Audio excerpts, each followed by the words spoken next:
Hey Scott. Hey. All right, yeah, are you doing like back to back just book interviews on this? So many. Yes. Do you burn out? Nah, I don't know. Business is business, I don't worry about it. You gotta do what you gotta do. The only thing is I need to stop and record the audiobook, but I need to block out a serious chunk of time to do that.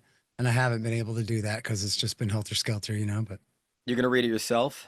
yeah, I've already done Bush Senior and I'm about a third of the way into Clinton, I guess. I think I was about to start Clinton Bosnia was where I left off. I know you can get to it. I think it's so much better when the author reads his own book. Oh yeah, Uh, me uh, too. and You know, apparently, I have there are like, places where I know that if it wasn't me, the reader would have enunciated it wrong. He would have got this wrong. My meaning, it was totally dependent, which actually raises the question of how I wrote it, because I hope people read it in the correct voice. But I know it has to be said this way, not that way. Otherwise, it means something else. yeah, the emotion will come through. Yeah. Apparently, there's an audiobook of Tracy Morgan, as a comedian, worked at the Cellar Uh-huh. for a while, where he's reading it and he gets so taken with his own words that he starts riffing and going off on. I've been meaning Yeah. to listen to this for years, but Yeah. apparently, it's like the best audiobook ever written. All I right, bet look. that's great. So look, I wrote some notes for myself here, and I All right. appreciate you doing this kind of like post interview. We're at each other's throats on in emails, but that's not what I want. And you said something. I was gonna like I want to hopefully let our guards down here because there are some things very zoomed out about the whole kind of crisis of intellectual integrity on all sides of every issue without regard to conclusions that I want to get your take on. It pertains to the book. I'm going to quibble with some things in the book, but it's much deeper than that. Anyway, um, when we did our interview a few days ago, you said something that stayed with me. You said the burden of proof is on me. You remember saying that? Yeah. I'm like, Wait, yeah. is this the interview or we're still talking before the interview? No, this is the interview. This is the interview. Okay, good. Yeah, Go yeah, ahead. yeah, yeah, yeah. Um, so I just kind of read with my notes here. I have no like this isn't Israel to me. Israel's like I'm not proud of it. Like Israel's tough for me sometimes. Like we can talk about it a little bit, but like this thing with the U.S. Liberty and Candace Owens, and that this might be true. This really cuts me, and I have to, catch myself when Israel comes up. But Ukraine, I have no stake whatsoever in Ukraine. Like I couldn't care less which way. If it's this, it's that. If it's that, it's that. Right? But I've become so obsessed with this kind of breakdown in standards that I see all around us that it's kind of like people can't even agree what the facts are anymore, and it's as if, in my opinion, the people who are have the least defensible methodology about how they get to their facts that are attracting the biggest followings and the most influence. And this is a perverse incentive of the modern era in a way. And we saw it in Russiagate. I mean, this Russiagate was just a disaster. I know you agree with me on that. If You know, if I could just jump in here, yeah. I think it's completely intellectually dishonest of you to bring me on here to talk about what everybody else said rather than what I wrote in my book. And I also think, as long as we're on the topic, I don't appreciate it all the way. You think it's appropriate? I've done 6,000 interviews over 25 years now. Never have I said to my guest, "Oh, I did a bunch more research about a bunch of stuff I wish I'd asked you about, but I didn't. So here, now I demand that you answer by email my 15-part query about all of this stuff that I didn't." I've never done that to someone in 25 years of being an interview host. I think Yeah. it's completely ridiculous the way you approach that. And frankly, the way that you, um, for example, wanted to go on and on. I don't know how much time we spent in the email and on the show last time quibbling over exactly which kind of coup it was that No, America I didn't. supported That's in not true. 2014. Because you're That's saying not true at every all. you I you never I never you quibbled with you about the coup at all, about the coup type at all. what you were trying to essentially say you can't call it a coup d'etat. And I'm saying, well, look, there's more than one kind of coup. A coup d'etat typically means the general kills the president or arrests the president. There are other kinds of overthrows. You can call this one a coup de Newland, call it a coup de Soros or a coup de Omidyar or a coup de Biden. It was that. It was the American empire exhibiting undue influence All on right. small, weak country. And if it was the kind of thing, if they did it in your state or in the state of Texas where I live, where Victoria Nuland was on the line and we had her choosing who was going to be our new lieutenant governor who rules the Texas Senate, then it would be a scandal beyond any reason for the national government to influence a Texas chain of succession in any way approaching what we're talking about with this country 6,000 miles east of here. But you tend to want to like controversialize the language using, like, here's a clip of Glenn Greenwald calling it a coup, and then that's supposed to be controversial, and I'm supposed to say, yeah, Sister Soldier was wrong to go that far. Noam, you're right about niggling his language when actually he's right that America overthrew the government there, and you know it. Okay. So how about that for intellectual honesty? All right. Listen, first of all, as far as the type of coup, I don't know where to start. The type of coup, you sent me this thing and you highlighted coup judiciaire or something like that, and I didn't. Yeah. So answer, what happened was, you got to let me talk too. You got to let me talk. well, okay, but I want to explain what you're saying there. I asked my Chat GPT when we're arguing on email, hey, Chat GPT. But we never what are argued the about the different type of kinds coup. of coups in French, and they name like 10 of them. Right. Because they've already coined all these different French terms for ways that a government can be illegitimately overthrown. I don't speak French. I don't know exactly which kind of coup it is. It doesn't really matter. The point is, we know from all of those great details and footnotes in my book that America was involved heavily in influencing the change of government in February of 2014, right? Scott. Yes, Scott. Look. We didn't argue about the type of coup or the coup. Our emails were about another matter, and we can get to that. Well, in the interview matter. we did. But not in the emails. Or the emails were. I mean, I want to get to it. So let me get to it in my way, because you have your dukes up with me, and I guess I don't blame you. But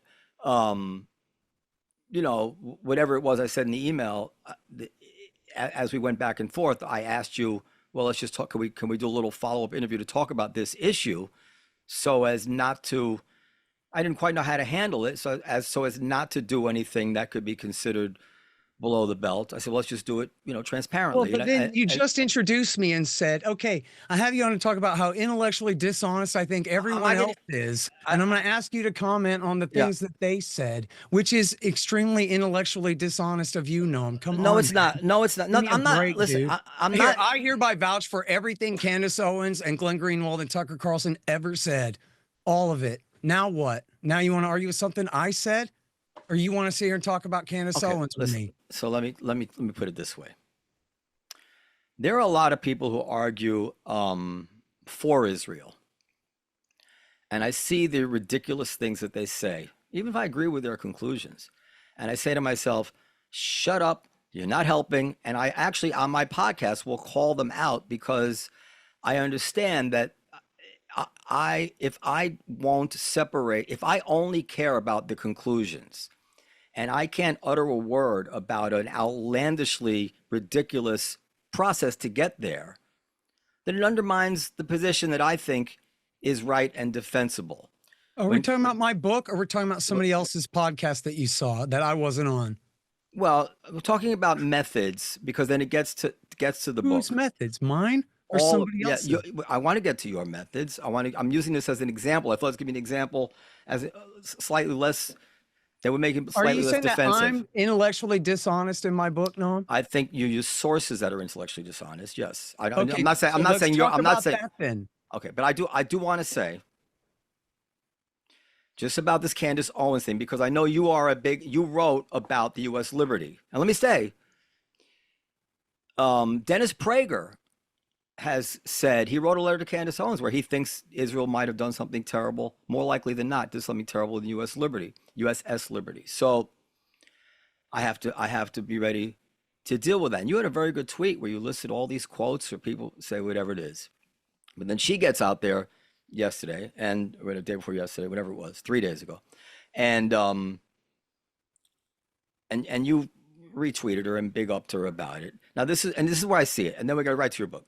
This is a woman who says that the First Lady of France is a man, that Stalin was Jewish, LBJ was Jewish, Kamala Harris is not black but Jewish, That the father of Zionism, Theodor Herzl, was not Jewish, but was looking to create Israel as a refuge state for pedophiles. That AIPAC was behind the Kennedy assassination. That Zelensky was an evil Bolshevik, a Jew, and that we engineered a coup in Ukraine. And she also said that Lyndon Johnson said, I don't care if we lose a bunch of our own sailors. I'm not going to embarrass my ally Israel. So all this is so outlandish. She's not the source for that. I know. Listen. No, but she said Johnson was Jewish. She said that. She's not the source for it, but she backed up. So as I'm asking you, this is a heart-to-heart question.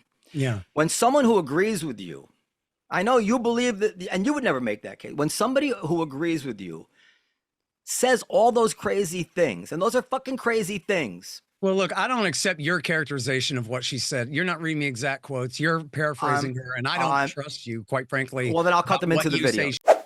The First Lady of France is a man. Holy smokes. So the quote-unquote conspiracy theory is actually a 3-year thorough investigation. Their theory is that the First Lady, Brigitte Macron, was actually born Jean-Michel. So Bridget is actually John Michael. John Michael lived as a man for 30 years, fathered 5 children, okay, and then transitioned at the age of 30 to become Brigitte. There is an overwhelming amount of evidence, and Emmanuel Macron is married to a biological male. That Stalin was Jewish. Which then kind of gets into the question of the media, who for a very long time tried to convince us that Stalin and Vladimir Lenin were anti-Semitic. And then I learned, wait, Stalin was married to... Yes, they were literally a part of the Jewish cabal that, and credit when I to talk you. about crushing history, where if you even say that, which I'm saying it, because I looked into it and I found a friend who understands Georgian, and they're like, everybody knows that Stalin was Jewish. And I'm like, but Americans don't know this. LBJ was Jewish. People I don't think knew this, that LBJ was Jewish. Kamala Harris is not black, but Jewish. And the evidence is pointing to, and there's no question, it's not even evidence. Like, nobody can dispute this. Snopes can't dispute this. Kamala Harris is Jewish.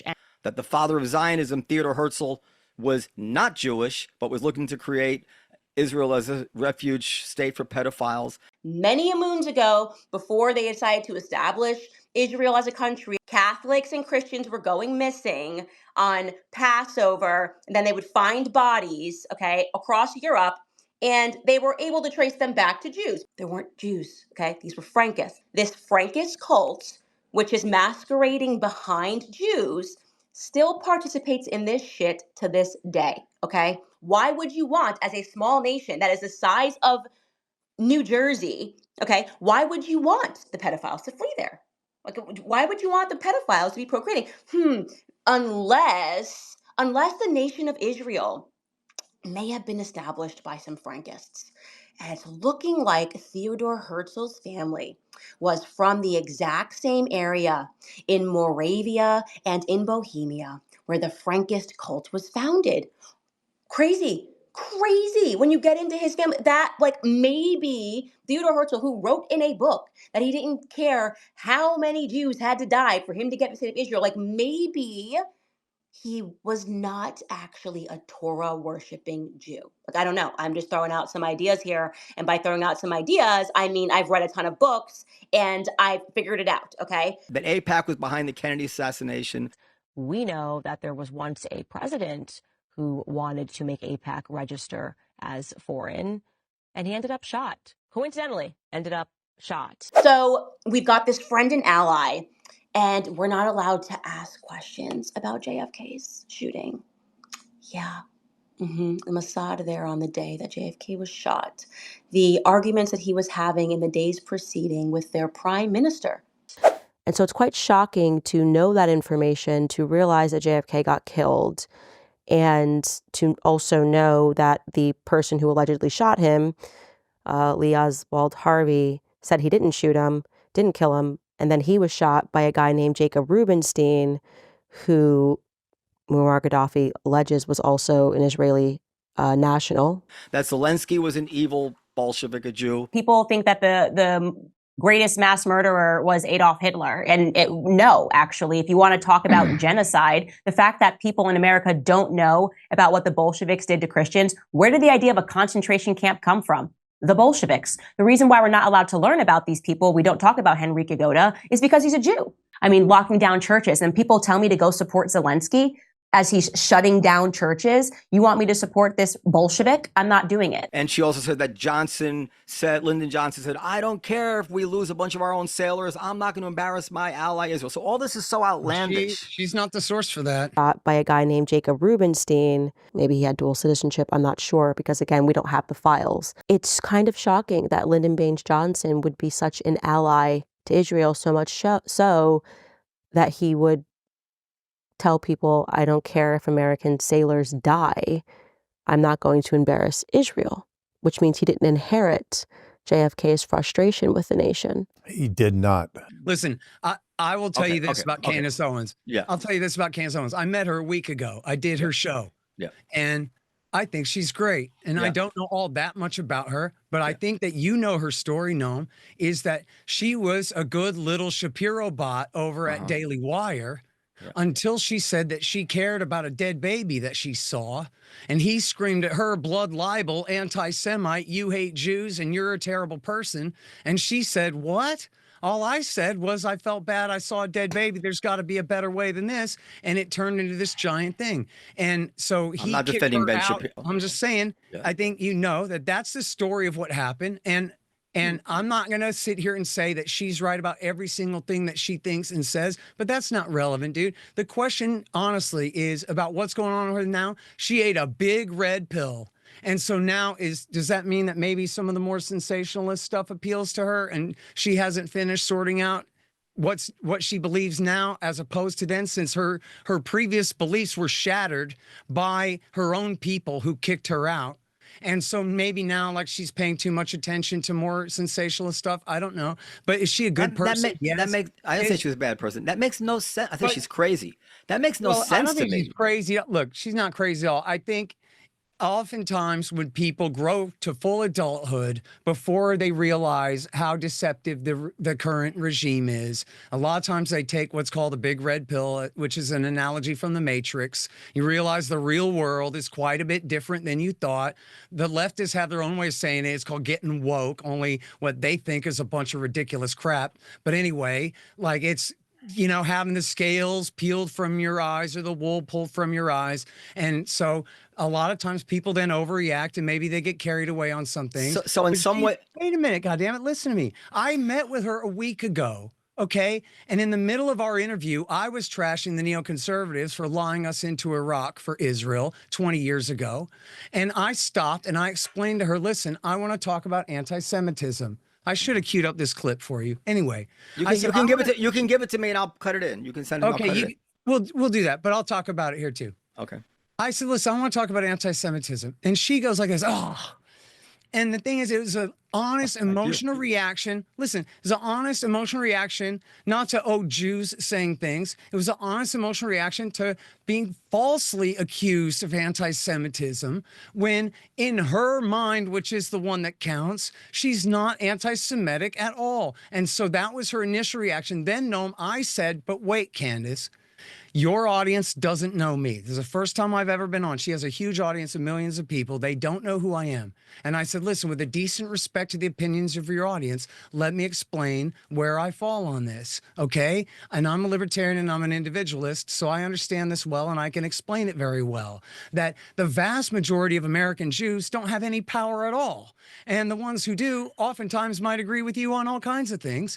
And if you look at the Iraq War, where I'm here blaming Richard Pearl and David Wormser for lying us into war with Israel, in fact, if you polled, and they did, poll ethnic and religious groups in America at the time, Jews opposed the invasion of Iraq more than any other group in this country at the time. And you might say that's because they're liberal Democrats, not Bush Republicans, but fine. They're not Ariel Sharon Likudniks. They opposed that war more and better than American Protestant Christians and Catholic Christians did. So I wanted to explain to her, as my boss, Eric Garris at antiwar.com, who is Jewish, likes to say, you have to learn to discriminate, not against people, between people. And if David Wormser is guilty of doing a bad thing like lying us into war, then that's one thing. And that has nothing to do with hating Jews or Israel overall or anything. And Candace Owens essentially proverbially slapped her knee and said, "You're damn right about that." And in fact, she said she was just watching a giant protest in Israel where there's a bunch of Israelis don't agree with what they're doing either. So if you can't cast a broad brush against Israeli Jews, you sure as hell can't cast a broad brush against millions of American Jews who don't have anything to do with power and influence, whether clean or dirty or any other thing. And that was what she told me to my face 1 week ago, okay? Which means that she's not an anti-Semite. It means that she's probably pretty shocked to find out that Israel blew up the Liberty and that she never heard about it her whole life until she finally did. It's a reaction a lot of people have known, and it's a fair one. And, Okay. and You're gonna let frankly- me? Okay, go ahead. Go ahead. And quite it all frankly, out. and Yeah. I tell the story in my book, the role of the neoconservatives lying us into war with Iraq, in great part because of their loyalty, not even to Sharon, but to Netanyahu and his plans for the future of the Middle East 20 years ago, is a huge problem, and it's something that should be discussed and exposed. And it should not contribute to anti-Semitism in any way, because it doesn't have anything to do with Jews, broadly speaking, with the Jewish religion or Jewish behavior or Jewish culture, any other thing. It's just the vanguard of the Israel lobby had a job to do, and they did it, which is a separate issue. And I think that she sees the world in virtually the same way as I just explained it, because I had this conversation with her. I don't think it's fair for you to just pick on her. She might have said some goofy shit, but you know what? I bet you do too. And a lot of people have said some goofy things before. No, I don't. I would listen. It's quite a red pill against the Jews to say that Macron's wife is a man. I think she said she's stake her career on it. Well, who knows? But to say that LBJ was Jewish, Kamala Harris is Jewish, that Theodore Herzl was a pedophile, that Jewish babies were disappearing. I mean, the Christian babies were disappearing in Europe because Christians because Jews were killing them. I don't know what all she said about that or what she is reading about that or what. I mean, I know a lot of people just read Prison Planet for a week and they'll be off on some crazy rabbit trails of nonsense. Yeah, Doesn't. Well, here's my question. Here's my question to you then. Wait. Here's my question. Yeah. Hang on one more thing, because I got Biden brain. I'll forget. Go ahead. And then I have a question. Go ahead. But this is a serious thing. In the 1990s, I used to pal around with right wingers, like patriot movement guys, militia type guys, people who were pissed off about Waco. The libertarians around me didn't care about Waco, but the right wingers did. And I hung out with like right wing conspiracy guys, and they talked all the time. That's all they ever talked about was the Rockefellers and the Rothschilds and the New World Order. But Noam, you know what? They never talked about the Jews. In fact, I bet the vast majority of them didn't even know the Rothschilds were Jewish. They didn't know that the Rothschilds had anything to do with the founding of Israel. They didn't connect Israel to their New World Order conspiracy at all. It was just that they're going to build a one world government under the United Nations. Now, I'm telling you, dude, this is true. I was around these guys for years talking about the Rothschilds, but not the Jews. Mm-hmm. Just not like when you get around people who are legitimately anti-Semitic, you have gone very far to the right, way past the militia movement. You know what I mean? So I think it's okay. You're too quick to be too nervous about this kind of stuff, man. Well, I totally disagree with you. I mean, this is a question, between you and your maker. But if Timothy Snyder, that poet, that pro-Ukraine poet, I'm sure you can't stand him. I don't like him either.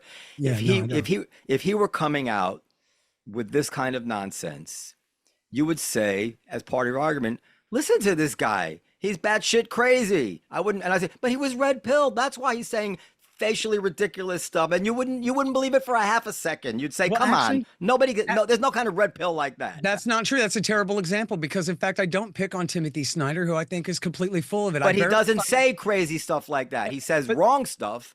Well, sure, but look, in my book, and I think anyone who reads it will admit that I link to what the War Party says, and then why they should not think so, and whatever. And I don't ever do straw man arguments. I only link to the very best, most credentialed person making the case that I object to throughout the book. I don't bring up a bunch of like, oh, some kook over at salon.com thinks something or whatever. I talk about what they wrote in Foreign Affairs or what they wrote at the Center for Science and International Well, Security. can I answer whatever that? thing. Can I give you some credit? There's a part in your book where you go through a whole list of the things that Putin could have done rather than invade Ukraine. Right. And I thought that's exactly what you're saying. That was good and it was necessary.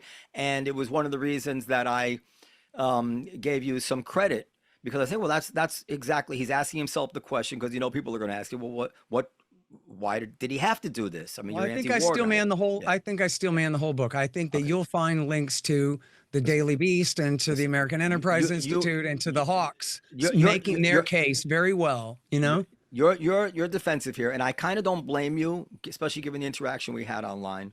But I'm telling you, long before you were on my radar, this batshit crazy stuff going on, like Tucker Carlson saying the government is in possession of alien weapon systems and is studying them, and that he was mauled by demons and was bloodied in his bed, and that and this kind of that I Alex don't know Jones, these quotes. Alex Jones is a supernatural prophet. Oh, these are all real quotes. I'm not exaggerating or taking any of them out of context. And seeing him with millions of followers, Candace Owens with millions of followers, this is very disturbing to me.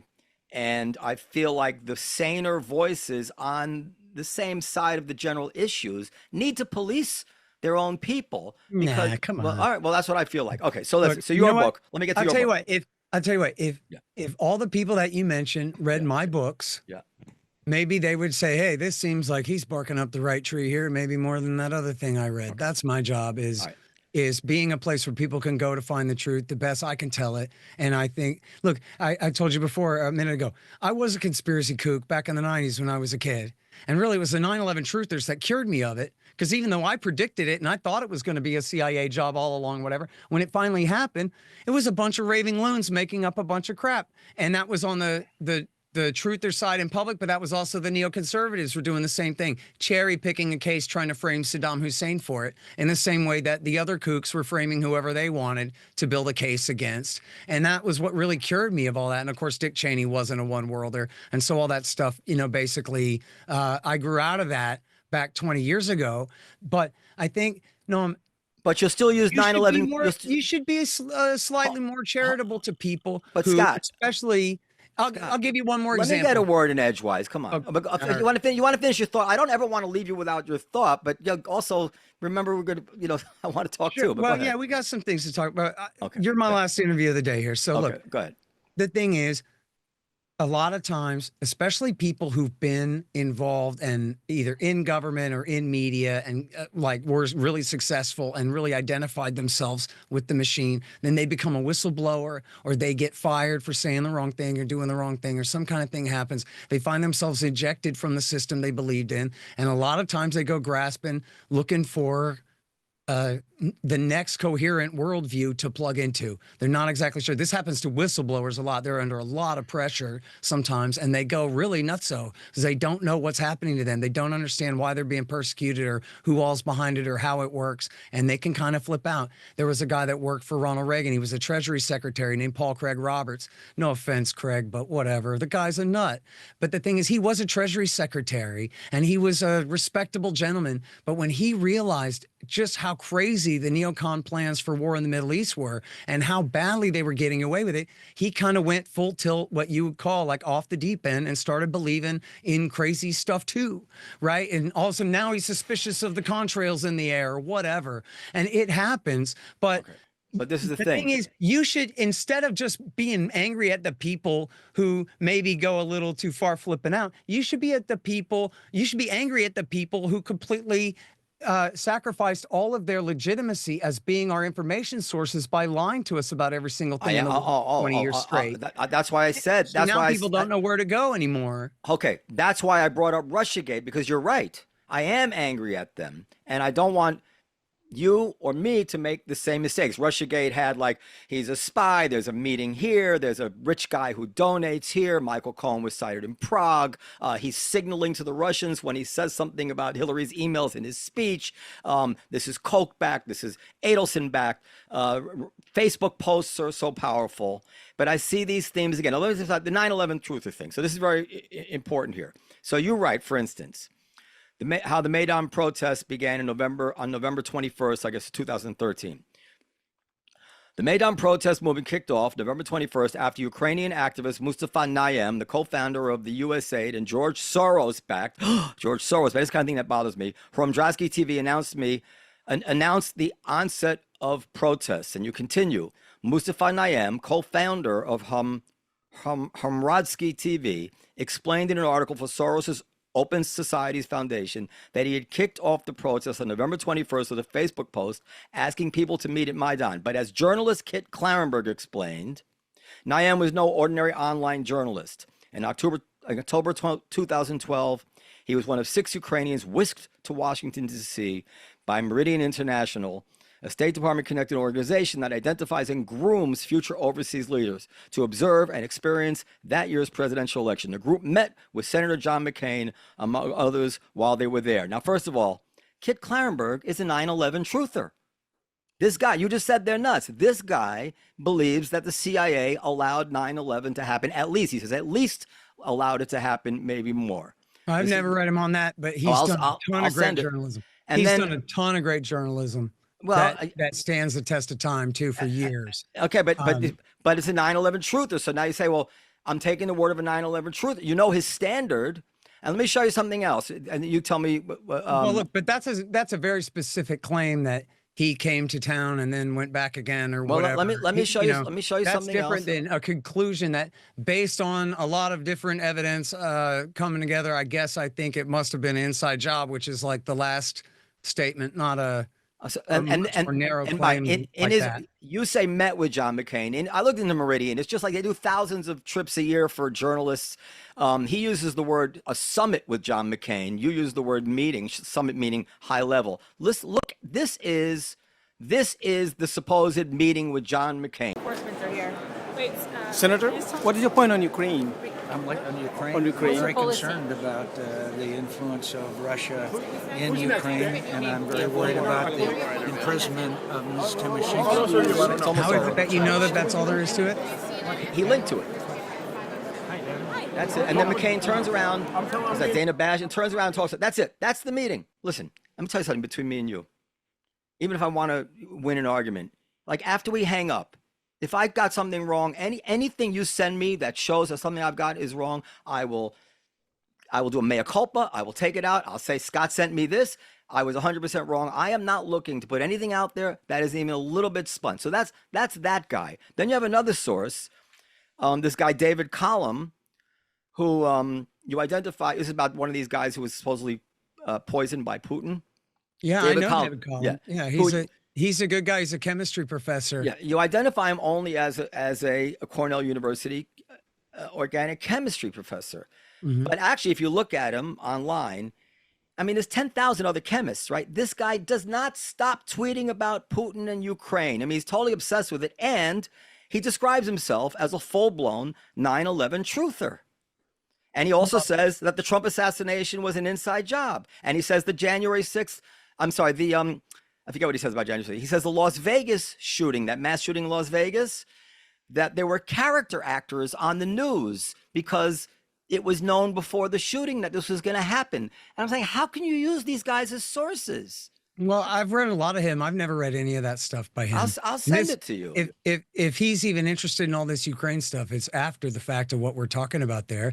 And what he talks about is, we're talking about the Novichok poison, and he put it on a test for his students in class. And he said every single one of them was able to reverse engineer the molecule, no problem, and tell you a 3-step process for how to make it, all except one kid that got the answer wrong. And all the rest but of he also said that the people describing the Las Vegas shooting were character actors. So why do you trust him? Back to the goddamn shootings, there were people saying that there was a couple walking around the infield saying you're all going to die. But there were helicopters in the air behind the Mandalay Bay. You in theory could have had the shots coming in from the air. And Tucker Carlson dedicated if you go on YouTube, you can probably find Tucker Carlson shows. He didn't buy it. I know what a hospital looks like on the inside.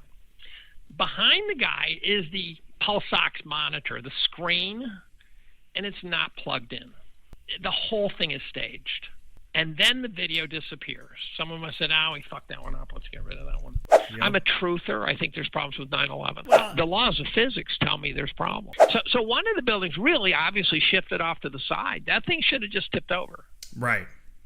And so I look at that and I go, okay, we're now really kind of breaking the laws of physics here a little bit. But when I watch two towers come down perfectly, and I go, chaos theory alone says they should have gone asymmetric and stopped tumbling. So if I wanted to bring down the empire, if I was from the outside looking in, and I wanted to bring down this empire, you're not going to do it from the outside. You're not going to bring battleships to the shores and drop people off and kill us.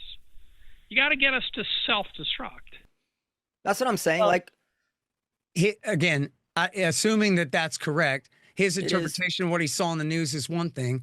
His ability to, perform chemistry experiments and ask his students in his class to be able to do the math. I mean, dude, I sucked at chemistry, but I know it's all just algebra 2. If you can do algebra 2, you can do chemistry. It's all it is. Just saying, if somebody describes himself as a full-blown 9/11 truther, I would say, let me find another chemistry professor. Anyway.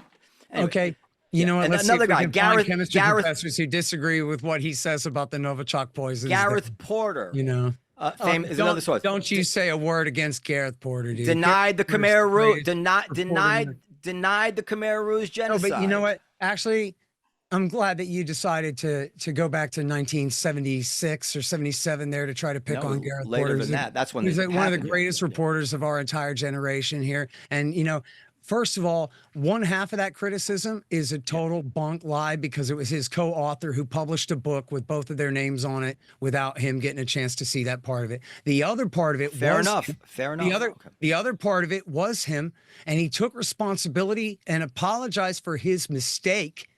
Back then, he did not know what was happening and lie about it. What happened was the Americans had embellished what the North Vietnamese communists had done to the South when they got to the South and all the people that they'd rounded up and murdered. And Garrett thought that was what was happening again, was that they were exaggerating the death toll under Pol Pot. But it became clear within a year or 2 years of that or something like that, that was wrong. And he said it then.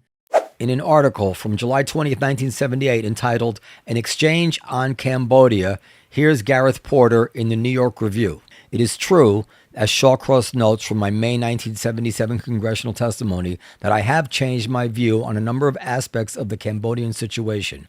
I have no interest in defending everything the Khmer Rouge government does, and I believe that the policy of self-reliance has been carried so far that it has imposed unnecessary costs on the population of Cambodia.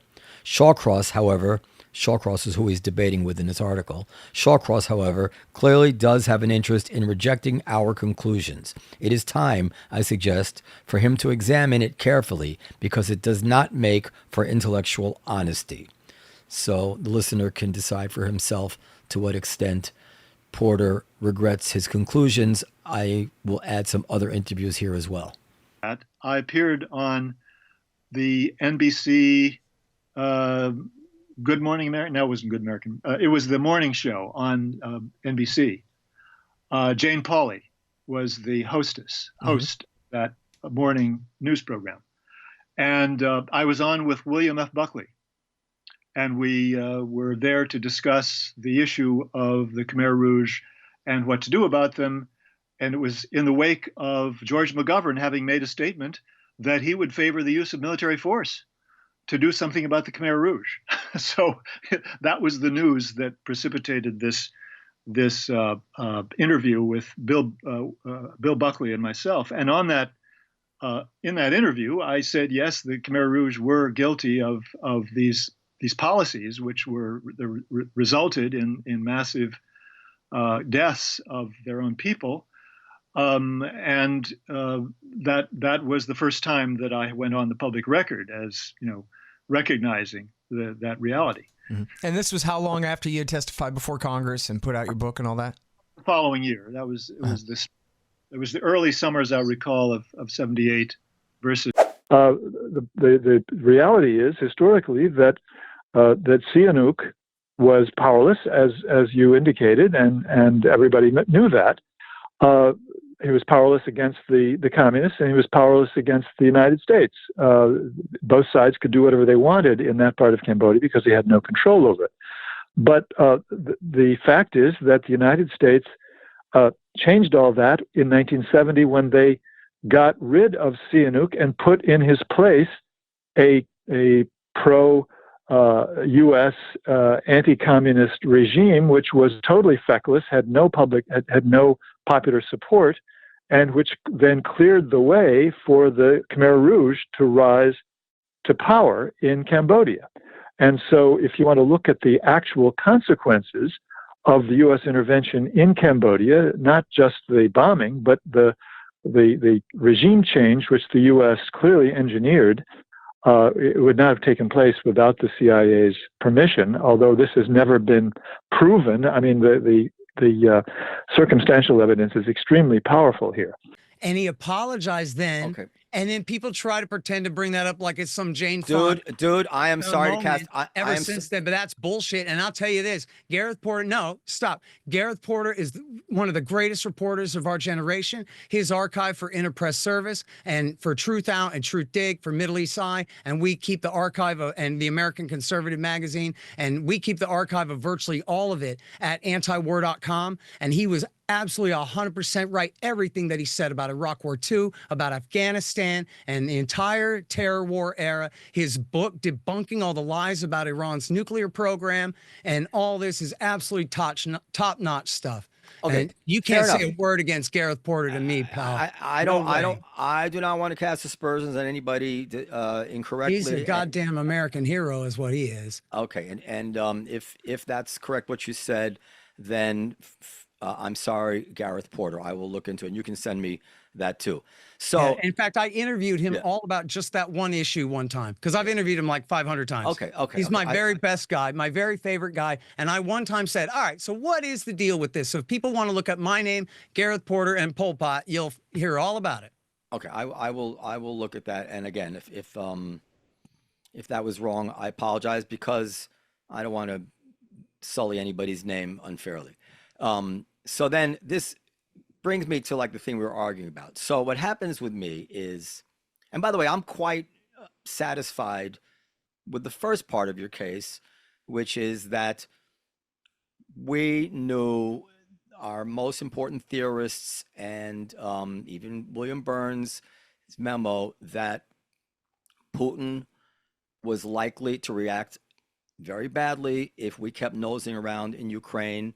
And over the advice of very smart people, we went ahead and did it anyway. And that's I've always been open to that part. I've never had a problem with that. Then you get into the details of the coup, and then there's such a blizzard of facts, and that's why I began to look into it, that I do take the word of people who just know, level-headed people who know the subject better than I do. So that's why this George Friedman thing really threw me for a loop, because George Friedman, who is a famed policy analyst, you cite him like 8 times in your book. You vouch for his wisdom. And his quote is, and you use it over and over, and in every interview. Well, by the way, can I clarify? I don't necessarily vouch for his wisdom. I cite him mostly against interest as a powerful establishmentarian conceding I'm right about things is what I do. Okay. So as I do with a lot of people in there. Okay. So you use his quote over and over that this was the most blatant coup in history. No, not over and over. You use it 3 times in the book. I use it 3 times in the book? Yeah. Are you serious? Yeah. That's my recollection. Yeah. 3 times in the book. And use it in every interview. So when I heard this, it sounded weird to me, because I'm like, well, we've had more blatant coups than this must have been. And I say, was this sarcastic? And sure enough, the guy has written 2 separate articles pointing out that this quote of his is, he calls it Russian propaganda and disinformation, that they lopped off part of his sentence. And I'll just read you the one part. And I'm not accusing you of having known this. He says, reality is tenuous on the internet, particularly on Twitter. All countries and corporations use the internet this way, but the Russians are masters of the craft. I told the business journal, Kommersant, that if the U.S. were behind a coup in Kiev, it would have been the most blatant coup in history, as the U.S. government openly supported the uprising and it provided some funding for the demonstrating groups. In other words, it was no coup, meaning he was sarcastic, like it was so out in the open. How could this be a coup? The Russian news service Sputnik published what I said, cutting out a few odds and ends, and quoted me saying that Ukraine was the most blatant coup in history. The neat part is that they didn't make it up. I did say it. They just left out the words before and after the statement. So in the end, Friedman actually stands for exactly the opposite. Yeah, but that's a bunch of crap. Look, first of all, well, I cited it twice. It should be in the book. Yeah. First of all, I cite it twice. The first time I cite it as just a part of a longer statement in the introduction in that part of the book. Then I explain it. I actually talk about the quote itself and explain it. And then the third time I refer to it, I'm just referring to the interview, and I say the most blatant coup interview with Kommersant, so that you know the same interview with Kommersant that I'm talking about. I just did the Control F for blatant. You can look at it. Yeah, now, 3 times in the book. Yeah. Yeah. Okay. But so the thing is, oh, is that what you said? 3? I'm sorry. I thought you said a bigger number than that. My bad. Yeah. So that's the explanation of citing it. That's why the redundancy is the first time it's, I'm sort of introducing. But I've heard, listen, the truth is, if he said it, I don't blame you for harping on it, because as you said, it's against interest. So I understand it. It's a very good point if he said it, but the fact is he strenuously denies it, Well, but here's the thing. His strenuous denial stretches credulity here a little bit. And I don't have the dates. I asked you in the email, well, what's the date on that? And you didn't quite answer. Like, when was the first time he denied it? I'm interested in when was the first time he denied it. But regardless. It should be on the link I sent you. Yeah. What you told me, and I'm sorry because I wasn't listening, because I was Control F-ing here when you were just now reading the whole thing. But I sent you the same thing. You've read it. Yeah. Okay. Well, so what you told me in the email was that he said that Sputnik edited him. But my footnote is not Sputnik. My footnote is the Kommersant interview. It's the same in both. It's the same in both versions. It's the same in both versions. Okay. So if anyone edited it, it was the people who posted it originally. But that's not his claim that Kommersant edited it. His claim is that someone else truncated it later. But the Kommersant edit. No, both. It's truncated in both versions of it. Kommersant and this later version. I don't know which came first. It's the same quote in both versions. Well, we know the interview was with Kommersant. So we know that's first. So in other words, it wasn't that anyone else edited it. If it was unfairly edited, it was by Kommersant themselves, not Sputnik, which undermines his claim that it was unfairly edited, at least partially, okay? I'm not saying it cancels it, but it undermines it. The second thing is, I don't know if he speaks Russian or not. He's a worldly enough guy. He very well may speak Russian, but the article is in Russian. So if we assume that he said it in English, then we're dealing with a translation into Russian in the first place, which could be imperfect for Scott, I'm not holding you accountable for what he said, what he didn't say. I'm holding you accountable for anything, but I don't mean this in a bad way, is that you missed it in your research, that he had denied it in 2 articles. Well, I didn't know. I had not noticed that, but well, I'm still getting to that.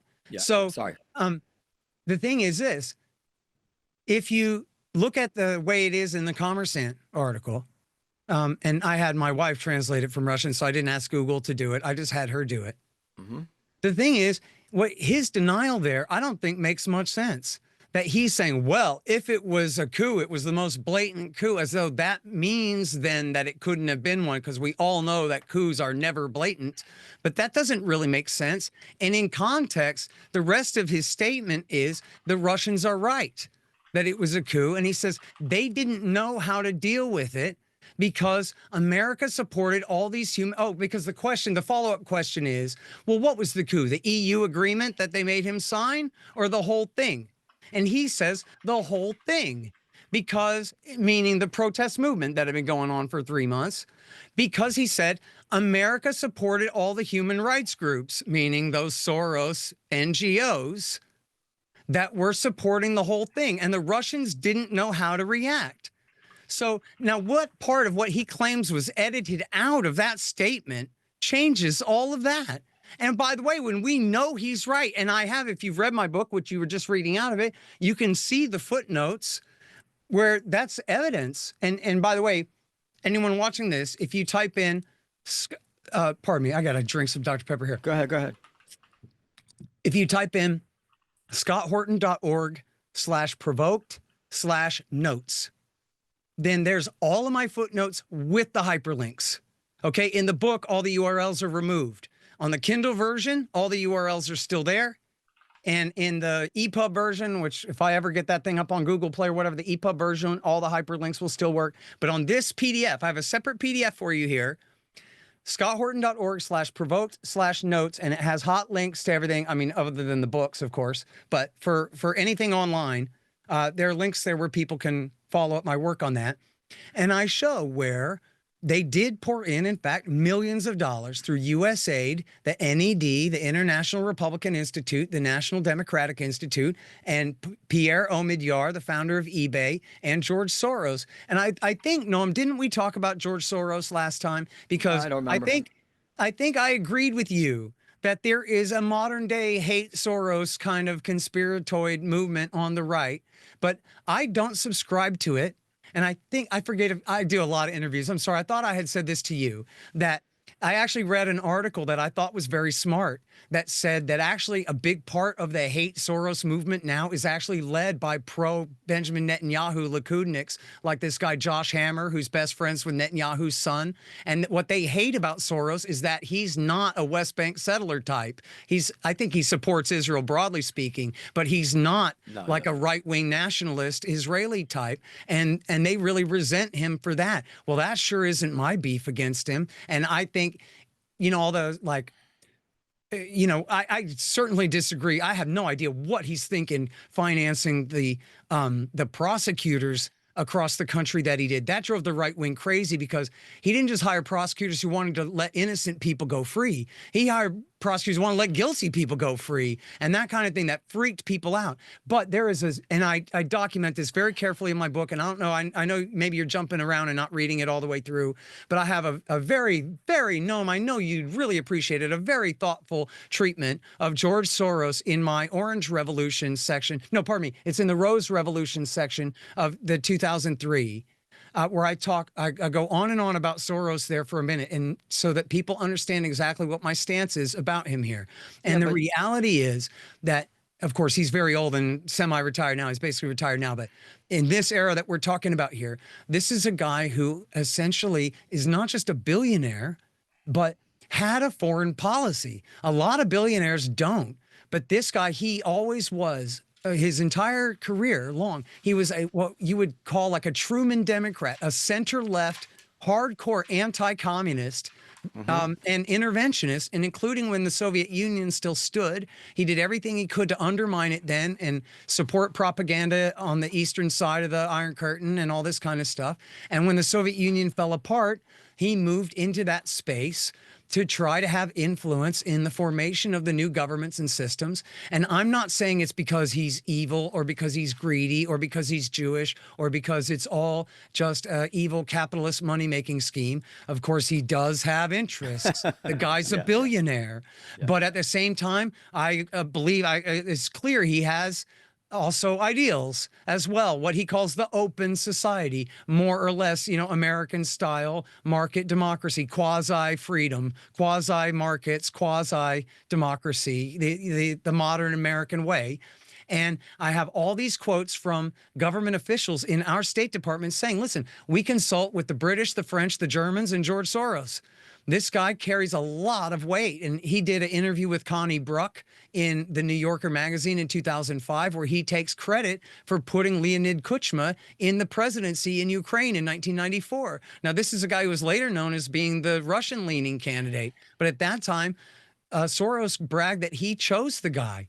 He also supports these major the International Renaissance Foundation and about 10 more that spend millions and millions and millions of dollars influencing other countries' politics. If the shoe was on the other foot, you would say, oh, I see how, this is an objectionable objection here, man. No, I actually not. One of the reasons that I didn't fall for Russiagate is because I always found this kind of like Rupert Murdoch backed, Koch brothers backed, to be very off-putting, because I know that these guys spread a lot of money around in a lot of places, and any dumb journalist can find himself working for a Soros-backed thing. But that's to jump from that to the fact that what he's saying can't be trusted is exactly what they did during Russiagate, and I object to it. Now, I'm not saying what they're saying can't be trusted, you know. But it's your only impeachment of his claim is that it's Soros backed.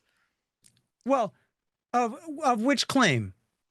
We're going back now. And what I'm saying is that I reject the whole damn revolution because it's Soros backed. I'm telling you that the Americans in the bulldozer revolution in Serbia in '99, in the Rose Revolution in '03, the Orange Revolution in '04, the Tulip Revolution in Kyrgyzstan in '05, and the Maidan Revolution in '14. That when the Americans let me remind you what I was talking millions, that's what makes the difference. Let me look, if Russiagate, wait a minute, hold on a second. I'm glad you bring up Russiagate. I have 75 pages debunking it in the book. I think I do a pretty good job of it. But look, if in the reality of Russiagate, the Russians literally had spent tens of millions of dollars supporting NGOs that supported so-called independent media in America. Like every kind of MAGA guy was literally really on the Russian payroll here. And then you had a giant January 6th type protest movement, and it went on for 3 months in downtown Washington. And you had Chinese or Russian or whoever officials getting up on stage like Chris Murphy and John McCain and declaring, "We're with you and America stands with you, and here's more money to keep your carnival going." Then in that case, Russiagate would be true, and it would be an absolute outrage. And we would never tolerate that we would have foreign governments intervening in our democratic processes to that degree. No way. When Bill Clinton sold our missile technology to China for a couple of $100,000 in 1996, he was almost impeached and removed for it, but it was big business was at stake. So instead they impeached him over the shenanigans in the Oval Office instead of his actual horrible policies. But that was a big deal, and it should have been a big deal that he took that money and he licensed technology transfers for 3-stage rockets. Okay, so, but this is where it was about the Soros backed. There's this guy, Mustafa Naim. I looked into him. He seems like a pretty straight shooting journalist. He was a co-founder of Humradsky TV, and he explained in an article for Soros's Open Societies Foundation, I think that's, kind of like softening the ground not to believe it, that he had kicked off the protests on November 21st with a Facebook post. Now remember how Facebook posts figured into Russiagate. People to meet at Maidan. I found the Facebook post. He did. I'm not saying that as a reason not to believe it. But then it says, I'm saying that's who he's connected to. Clearly, that's who he writes for. But he was no ordinary online journalist. He was one of 6 Ukrainians whisked to Washington, D.C. by Maidan International. I invite everybody to look up Maidan International because it's a pretty anodyne organization that has thousands and thousands of journalists that they bring over. State Department connected organization that identifies and grooms. In other words, it's all like, rather than any actual refutation of his claim, which is, somebody could verify. I'm not saying his claim is wrong. I'm not saying his claim is wrong. I'm saying this is who he is. And a paragraph later or two, I show you how his brother is the lawyer for C-14, the neo-Nazis. No, but it's kind of implying that America was in on it because it's so yes, man. It's called AstroTurf. So you think? It. Wait, if we're talking about the Koch brothers, we're talking about the Koch brothers. Direct question. Group in America. So you think? So you think this Facebook post was engineered by an American government somehow? They told him. I didn't say that. I'm asking you. No, I quote the guy right there saying he posted it on Facebook. But who is he? Did he post it or He's the guy who takes U.S. aid dollars to be a propagandist for the West. This is not independent media. This is American sock puppet media. This is like if the Russians were behind whatever alternative media in America. If the Russians were paying Candace Owens, you'd be freaking out, dude. No. If Actually, Candace Owens' entire media empire is financed by a foreign NGO, you would be flipping your lid, and properly so. We wouldn't tolerate that. I went to a meeting in Washington one time where a guy said to me, "We've got to start taking money from these governments because after all, our enemies do. The Middle East Institute is supported by the UAE and the WINEP is supported by Israel and whatever. So we should take money from these foreign countries." And I told that guy, "You stay the hell away from me, FBI informant. Hey, everybody, this guy's an FBI informant. You stay. I don't want any foreign money ever. No honest American patriot would, nor would any honest Ukrainian patriot take money from a foreign government to set up a big media company to oppose the sitting regime. All right, but Okay, I don't understand what you are you saying that. What is it about his Facebook? You're saying that it was not a sincere Facebook post, that it didn't represent the feeling of many Ukrainians? Dude, the book is a chronology of things that happened. You don't have to read a bunch of things into the implication of the inference of the thing. I'm saying a guy who takes money from the West, who has a media organization that is essentially an AstroTurf organization, went and said, come on, everybody, let's not stand for this. Let's go out there and start a movement. And that's how it started. That's all I'm saying. And then it goes on from there. I'm saying this guy was not just some Ukrainian named Jimmy. He was a guy who was directly connected to American power brokers who had an agenda. And that was how the thing got kicked off, was by a guy like him. Okay. And I talk also about Rybachuk, who used to work for the last guy that Bush put in 2004, Yushchenko, and who had coordinated with the British and the Americans and his own government against his sitting president then, and who had promised, we're getting prepared to do this again. He said it in 2012, 2 years after they lost a fair and square election. But Scott, and they said, well, we got to get ready to do the same thing again. And honestly, man, if you, and maybe, I don't know if anybody would agree with this. Maybe I don't do a good enough job setting this up for the Maidan because I got lazy after proving that they did the same thing in Albania and in Croatia and in Serbia and in Georgia and in Ukraine already and in Kyrgyzstan, and they tried it in Lebanon and they tried it in Iran, and they're called the color-coded revolutions. It's the National Endowment for Democracy. And I think I said this to you last time too. I quote in there Ray S. Klein, who was the CIA director of operations, talking about the Iranian coup, which is the most famous CIA coup in world history. And he says, it's all about providing just enough marginal support to make the difference. Such is the nature of effective political covert action. Okay, so you don't have to have a 15-foot tall Victoria Nuland saying, I say this happens and this man is the thing now. It's all about making sure that the revolution in the street has hot food to eat tonight. They have entertainment on the stage. They've got electricity. They've got propane. They've got resources that they need to keep the thing going till they can build up enough pressure to force the government to do what they want. One, to sign the damn deal, and failing that, to agree to let in a new prime minister and hold early elections and get out of the way. Okay. That was what it was all about. And there's no point in denying it. I have all the sources right there. And, you know, Jeffrey Sachs told me, I interviewed him, and he told me he went to Kiev, and he's very experienced there since the 1990s. He went to Kiev, and immediately the first thing that happened was the NGOs took him around and on like a tour of the Maidan, where they bragged and boasted about the effect that they had in helping to support the thing and make it happen. Just as Nuland says in that phone call, she's not describing a situation, she's calling the shots, and her and Pyatt agree. We have to, we're in play. We have to glue it. We have to stick it. We have to midwife it. We have to make it sail before Putin can torpedo it.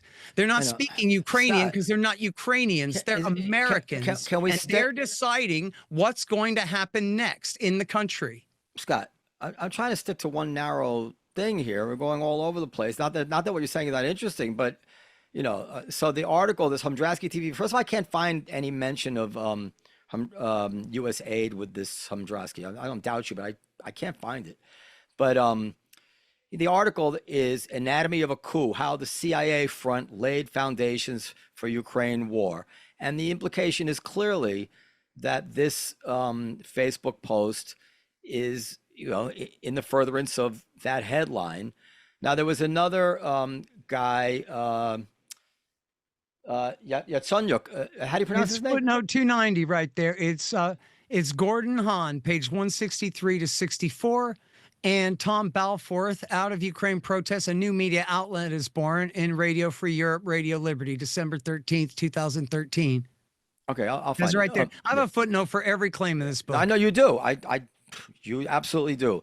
So Yatsenyuk tweeted, and this guy Noam wrote a Facebook post, and people by the thousands, and then the tens of thousands, and the hundreds of thousands started turning out to protest this deal that was backed away from. I think the first people to hand out food were actually the government was handing out food to the protesters to try to maybe keep things from spinning out of control. And you know, this idea of engineering a coup, obviously we were there, and obviously we were involved with the opposition, which is maybe something we shouldn't do. And obviously the Russians see this as provocative. But I have one last question about this whole engineering a coup thing, and then we can, you know, you can talk about whatever you want and we can wrap it up.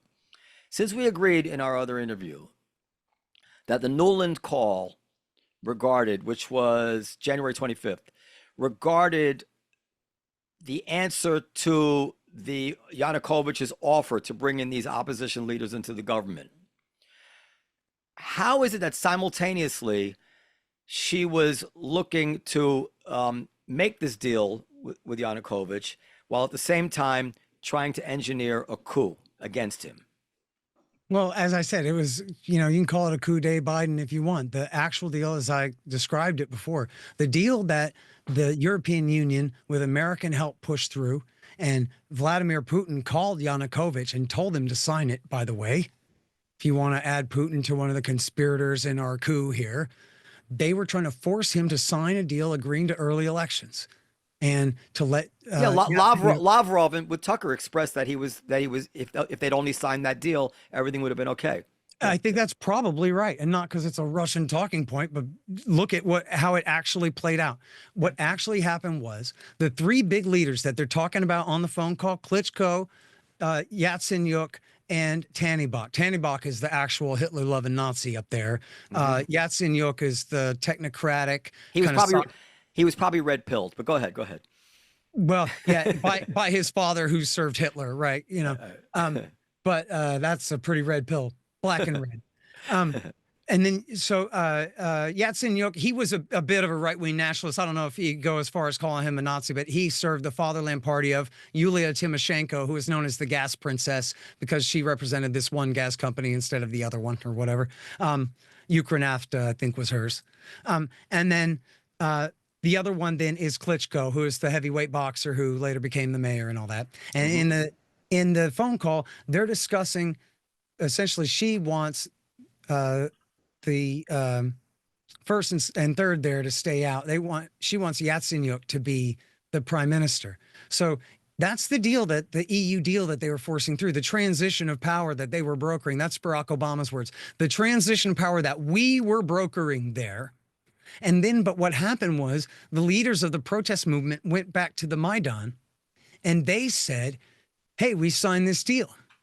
And Parasyuk, who was the leader, I'm sorry, I forget his first name. It's Parasyuk was his name. And he was the guy who is very credibly reported by the Germans, and a reporter named Graham Stack from, I forgot what, they keep changing it, BNE Intelligencer or whatever news. Ben Aris, the former reporter for the Daily Telegraph, is the founder of it, Ben Aris's thing. And it's Graham Stack is the guy's name you can read. And there's numerous reports have it that this guy Parasyuk is the guy who started the firefight in the morning. I believe, I'm sorry, off the top of my head, I believe it was the day before, or was it 2 days before? I think it was the day before.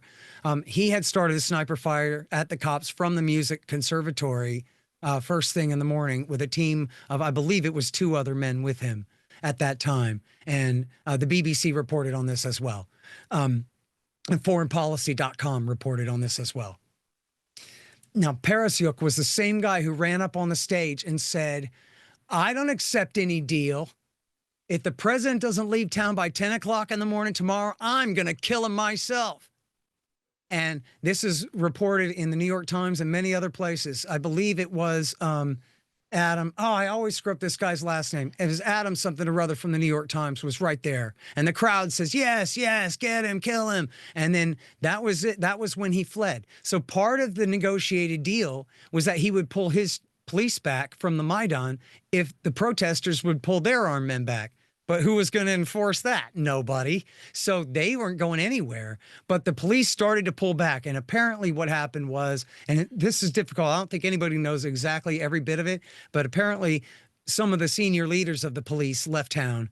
And then the younger guys said, well, forget this. I'm not standing guard out here hanging out by myself with no support. And also part of the deal was to promise to investigate the shootings on the Maidan, which may have been taken as that they were going to be sacrificed and thrown to the wolves for the different shootings that had happened on the Maidan. So the local police and security forces all got on buses and left. And then the Nazis led the push and took the putsch and took over the city. And you could see, you know, that night, one of the first things they did was take over the city hall and start putting up Celtic runes, which are, you know, popular Nazi symbols, Confederate flags and swastikas. And when finally some cops rousted them out the next day, they fled to the Canadian embassy. But it was Right Sector and the Svoboda Party toughs were the ones who did the final putsch. So I think I told you last time that I never said, and I don't think anybody ever really says explicitly, that Newland's plan was to use these Nazis to threaten the president to leave. I don't think that was it. The point is sort of like what Friedman says in that quote. The whole thing was the coup. The entire carnival was supported by all this Western money, and it was supported in the context of pushing through this transfer of power agreement, but that then the Nazis that they'd been supporting out there on the Maidan, they refused to accept the deal, and then they made their own decisions. And that was what finally led him to leave town, was the threat to his life. And Okay. and so is that clear enough then? Yeah. But just, Newland played her part and Paris Yuk played his part. All right. It seems like if she was trying to get that deal to be signed, that obviously she wasn't contemplating a coup. But Well, again, and as I say in the book, well, it's a kind of a coup anyway.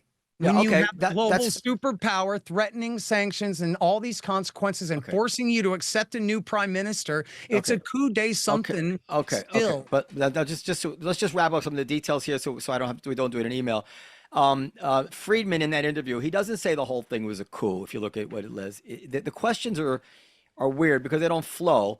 But after it says and it was indeed the most blatant coup in history, the next question is, do you mean the termination of the agreement of February 21st or the entire Maidan, which doesn't reference anything about the changing of the government or the early election? His answer is what you're referring to. Wait, you misunderstand though. You misunderstand. The question let me just read it. Yeah, go ahead. The question, didn't you just say the EU agreement of the 21st? Do you mean the termination of the agreement of the February 21st or the entire Maidan? Right. Right. The canceling of the deal was the Nazis saying we're going to kill the guy if he doesn't leave town. That was the canceling of the deal. But it doesn't really seem to follow that he's talking about a coup. And he says the U.S. openly supported human rights groups in Ukraine, including with money. But the Russian special services missed these trends. They did not understand what was happening, and when they did, they were unable to take measures to stabilize the situation, and later they misjudged the mood in the east of Ukraine. He's not talking, nothing about that implies a coup. He just says altogether, and then that's what he says. So I tend to think that he's being honest when he says that this was diced and chopped up into bits that don't really reflect what his position is, unless you think he's taking 100. Okay, you can disagree. Well, wait a minute. Unless you think he's taking a 180-degree opinion from what he believed. I mean, well, I'm sorry. I need to pull the whole thing up. Oh, it's Andrew Kramer. I always say, what did I call him a minute ago? It's Andrew Kramer is the reporter I can never remember. Now, I'm trying to get Friedman on my show to ask him about it, but he doesn't answer me. And then the other thing is... Hang on just one second here. Let me see if I can find the thing here. Take your time, because I can cut out the waiting spaces. And I did have my wife translate that one part of it for you that I had in that email to you. But let me see if I'm just... you should really read the whole interview. There's a speech that he gives about this too, where he talks about how America's primary concern is preventing a German-Russian alliance. And we do anything to prevent that from happening, because as though it's Hitler and Stalin and they're just going to freeze out the rest of the world, which is crazy and totally not worth it. But anyway, He says the United States was interested in the formation of a pro-Western government in Ukraine. They saw that Russia was on the rise and sought to prevent it from consolidating its positions in the post-Soviet space. The success of pro-Western forces in Ukraine would allow Russia to deter. That's probably a bad translation, Google translation on the deter there. But you see what he's saying here is not that America was an innocent bystander, but that America had made a decision to form a pro-Western government in Ukraine, is what he says. Okay. And then he says the Russians, according to their translation, and this is I think essentially the same thing as what my wife had translated.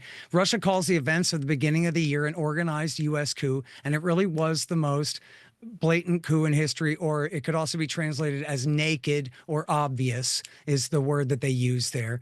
And then they ask him, do you mean the termination of the agreement of February? In other words, do you mean the failure of the transition agreement and Yanukovych being forced to flee, apparently, is what they're implying there, right? In the question. And then he says it's all together, right? So he's not saying that Nuland told the Nazi to threaten to kill the president, but he's saying it's the context.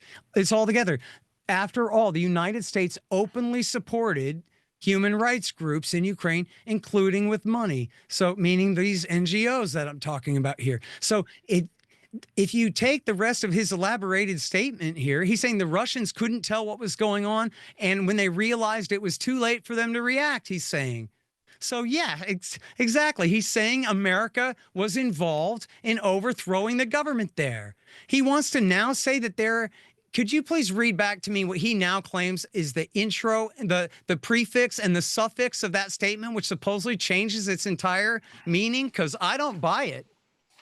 I'll read you the part that I had printed out. It says, reality is tenuous on the internet, particularly on Twitter. All countries and corporations use the internet this way, but the Russians are masters of the craft. I told the business journal Kommersant that if the U.S. were behind a coup in Kiev, it would have been the most blatant coup in history, as the U.S. government openly supported the uprising and had provided some funding for the demonstrating groups. In other words, it was no coup. The Russian news... Wait, stop right there for a second. If you didn't add that, doesn't it just sound like, in other words, it was the most blatant coup in history? No, reread that, what you just said. No, I swear to you, when I first, even hearing the truncated part, I suspected. That's why I looked it up. You think, why would I go and look this up?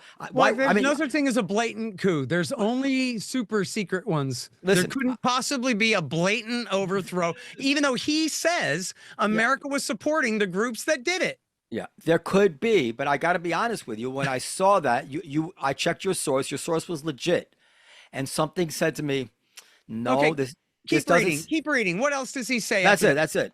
I mean, you can go to the actual thing. I sent you the Business Insider link, and I said something doesn't sound right. What his point was, whether it's honest or not, his point is that I was saying, yeah, since we were all out there in the open, we're giving them food, we're giving them money. If that's not how a coup is done. If that was the coup, it was the most blatant coup in history, meaning it was not a coup. We were totally upfront about supporting the opposition, not kicking somebody out. Listen, my friend, look, my ass is already completely covered on this point. You must have read in the book, I quote David Ignatius, who is the CIA spokesman at the Washington Post, even more than any other guy there, Joby Warwick or anybody else. David Ignatius is known, and that's not me. Like Melvin Goodman, the former CIA officer, says, like, he is their guy. He's the CIA ombudsman at the Post, right? Yeah. And David Ignatius quotes the CIA guys and the NED guys, saying the whole role of the NED is to do in public what the CIA used to do in secret, because it turns out secrecy doesn't help. Secrecy is a liability because you get caught and the people you're supporting then are discredited. But if you do it all in the open, then you can get away with it. They say right there, that was why they created the NED, was to do CIA regime changes in a much more public relations friendly way. Scott, that's the point. Listen, you apparently didn't know that he denied this. So I can't, you didn't know. But obviously when a guy has written 2 articles claiming that's not what I said, and he's actually gone further and said it's Russian disinformation and propaganda, Okay, keep reading because I don't have the whole thing. If I didn't, you can read the article. I kept reading in the interview where he keeps elaborating, and in fact, the next paragraph he says, "Listen, you have two countries. One wants Ukraine to be neutral, and the other wants Ukraine to be part of the line of the containment of Russian expansion." What's he saying there? Russia wants them to be neutral. America is trying to use them against Russia. That's what he's saying. This whole thing is about the willfulness of America's regime change there. He says, the United States was interested in the formation of a pro-Western government in Ukraine. They saw that Russia was on the rise, and they sought to prevent it from consolidating its positions in the post-Soviet space. And the success of pro-Western forces in Ukraine would allow Russia, I don't know, bad translation there, but his entire goddamn context here, Noam, is that yes, America did it. Of course they did for reasons, and he goes on to explain the reasons. That's what what he says was about. I mean, we're getting sucked into this rabbit hole, but what he says is rabbit hole nothing. Look, what does he say? You're never gonna let me get a word. First of all, when he says now that there was some extra thing at the beginning, I don't see what you just refresh my memory. What are the parts that he says that they deleted that changed the context of all of this? He says, cutting out a few odds and ends and quoting me as saying, was the most blatant coup in history. The neat part is that they didn't make it up. I did say I just left out the words before and after the statement. Now, he doesn't ever say what the after the statement was. Okay, what did he say before it? He says that if the U.S. were behind a coup in Kiev, it would have been the most blatant coup in history. If the U.S. were behind a coup in Kiev. Meaning that we weren't if we were, but he's saying it wasn't. And he wrote, and there's another article. I'm only reading from one article. He wrote a second article about it too. And I mean, I'm reading this Conversation article. I'm sure it's because I'm not just quick enough, but I don't see what you read, but I see where he says Americans. It's the paragraph leading into it. It's right there. It's the paragraph above. The whole you should read the whole interview. The whole interview is about America hitting Russia to keep them off balance, just like he talks about in his speeches. What he says was Americans have had a very consistent foreign policy for the last 100 years. Its main goal is to prevent any power from concentrating too much power in Europe. At first, the U.S. tried to prevent Germany from dominating Europe. Then it prevented the USSR from strengthening its influence. The essence of this policy is to maintain a balance of power, blah, blah, blah, blah, blah. I don't see where he says it's just right above the coup part. Just page up one paragraph from the coup part. He's saying the whole point here. And then he goes on to elaborate the part about one side wants them to be neutral. Putin wants them to be neutral. We want to take them and use them against Russia is what he says there. Okay, I'll read the whole thing. Okay. And I just did, but go ahead and reread the same thing. But you're reading it, maybe because you're reading different translate. We'll get it. People can look it up for themselves. I don't see what you're. The entire context of the discussion is America is taking Ukraine away from Russia because they want to. No, you can't deny that, and he can't deny that. He says the fragmentation of Europe is accompanied by the weakening of NATO. European countries essentially do not even have armies. The United States is the only country with a North Atlantic alliance that is strong from a military point of view. Against the backdrop of the weakening of Europe, Russia's comparative power has grown significantly. Russia's strategic imperative is to have the deepest possible buffer zone on its western borders. That is why Russia has always had a special attitude towards Belarus, Ukraine, the Baltics, and other Eastern European countries. They are of great importance for Russia's national security. At the beginning of this year, Ukraine had a slightly pro-Russian but seriously shaky government. It suited Moscow. Russia does not want to fully control or occupy Ukraine. It is enough that Ukraine does not join NATO and the EU. The Russian authorities cannot allow a situation in which the Western armed forces are located 100 kilometers from Kursk or Voronezh. The U.S. was interested in the formation of a pro-Western government in Ukraine. They saw that Russia was on the rise and sought to prevent it from consolidating its position in the post-Soviet space. The success of pro-Western forces in Ukraine would allow them to contain Russia. Russia calls the events of the beginning of the year a U.S. organized coup. And then he says, and it was indeed the most blatant coup in history. But he claims that's not what he's saying. What he said was what I just read to you, that but if you understand, Noam, if that was a coup, this is what I'm saying he's about being sarcastic. The whole thing leads up to his sarcasm about the fact's not a coup. Listen, that's what he's claiming. I can't defend him. Yeah, but listen, dude, this is like arguing with a drunk woman. We just go around and around and around. Yeah, I want to get off this. I can't. This is why I accuse you of being intellectually dishonest. You refuse to accept what he said in the paragraph above and the paragraph below. I don't see any contradiction. He is clearly talking about America taking Ukraine away from Russia and using this as an opportunity to do it. It was the most naked coup in history because of how open it was. It's exactly what it was. If he wants to backtrack on that statement, fine, he can backtrack all he wants, but he was right the first time. When he claimed that Sputnik edited it. No, this is how it was printed in Commerçant all along. This is how it was printed in Commerçant all along. We have it right in front of us. And I don't think he ever accused them of editing him, did he? It's the same in both. You can look it up. It's the same in both. Yeah, exactly. Because Sputnik didn't edit it. No one edited it. No one edited it. Certainly, he didn't attack Commerçant, which, by the way, is Boris Berezovsky's paper. It's not like that's a pro-Putin rag. That's Boris Berezovsky's newspaper. Commerçant. So don't let the Russian-sounding name, throw you. That's a dissenter paper.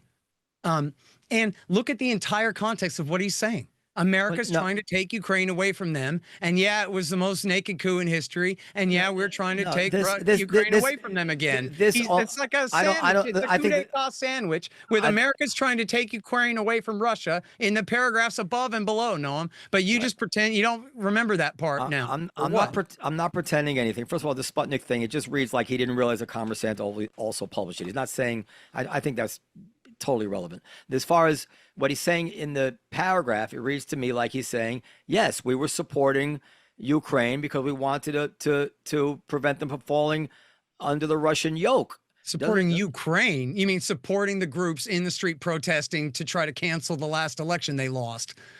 That's what you mean by supporting Ukraine. Well, he wasn't talking about that. He was talking about our overall foreign policy.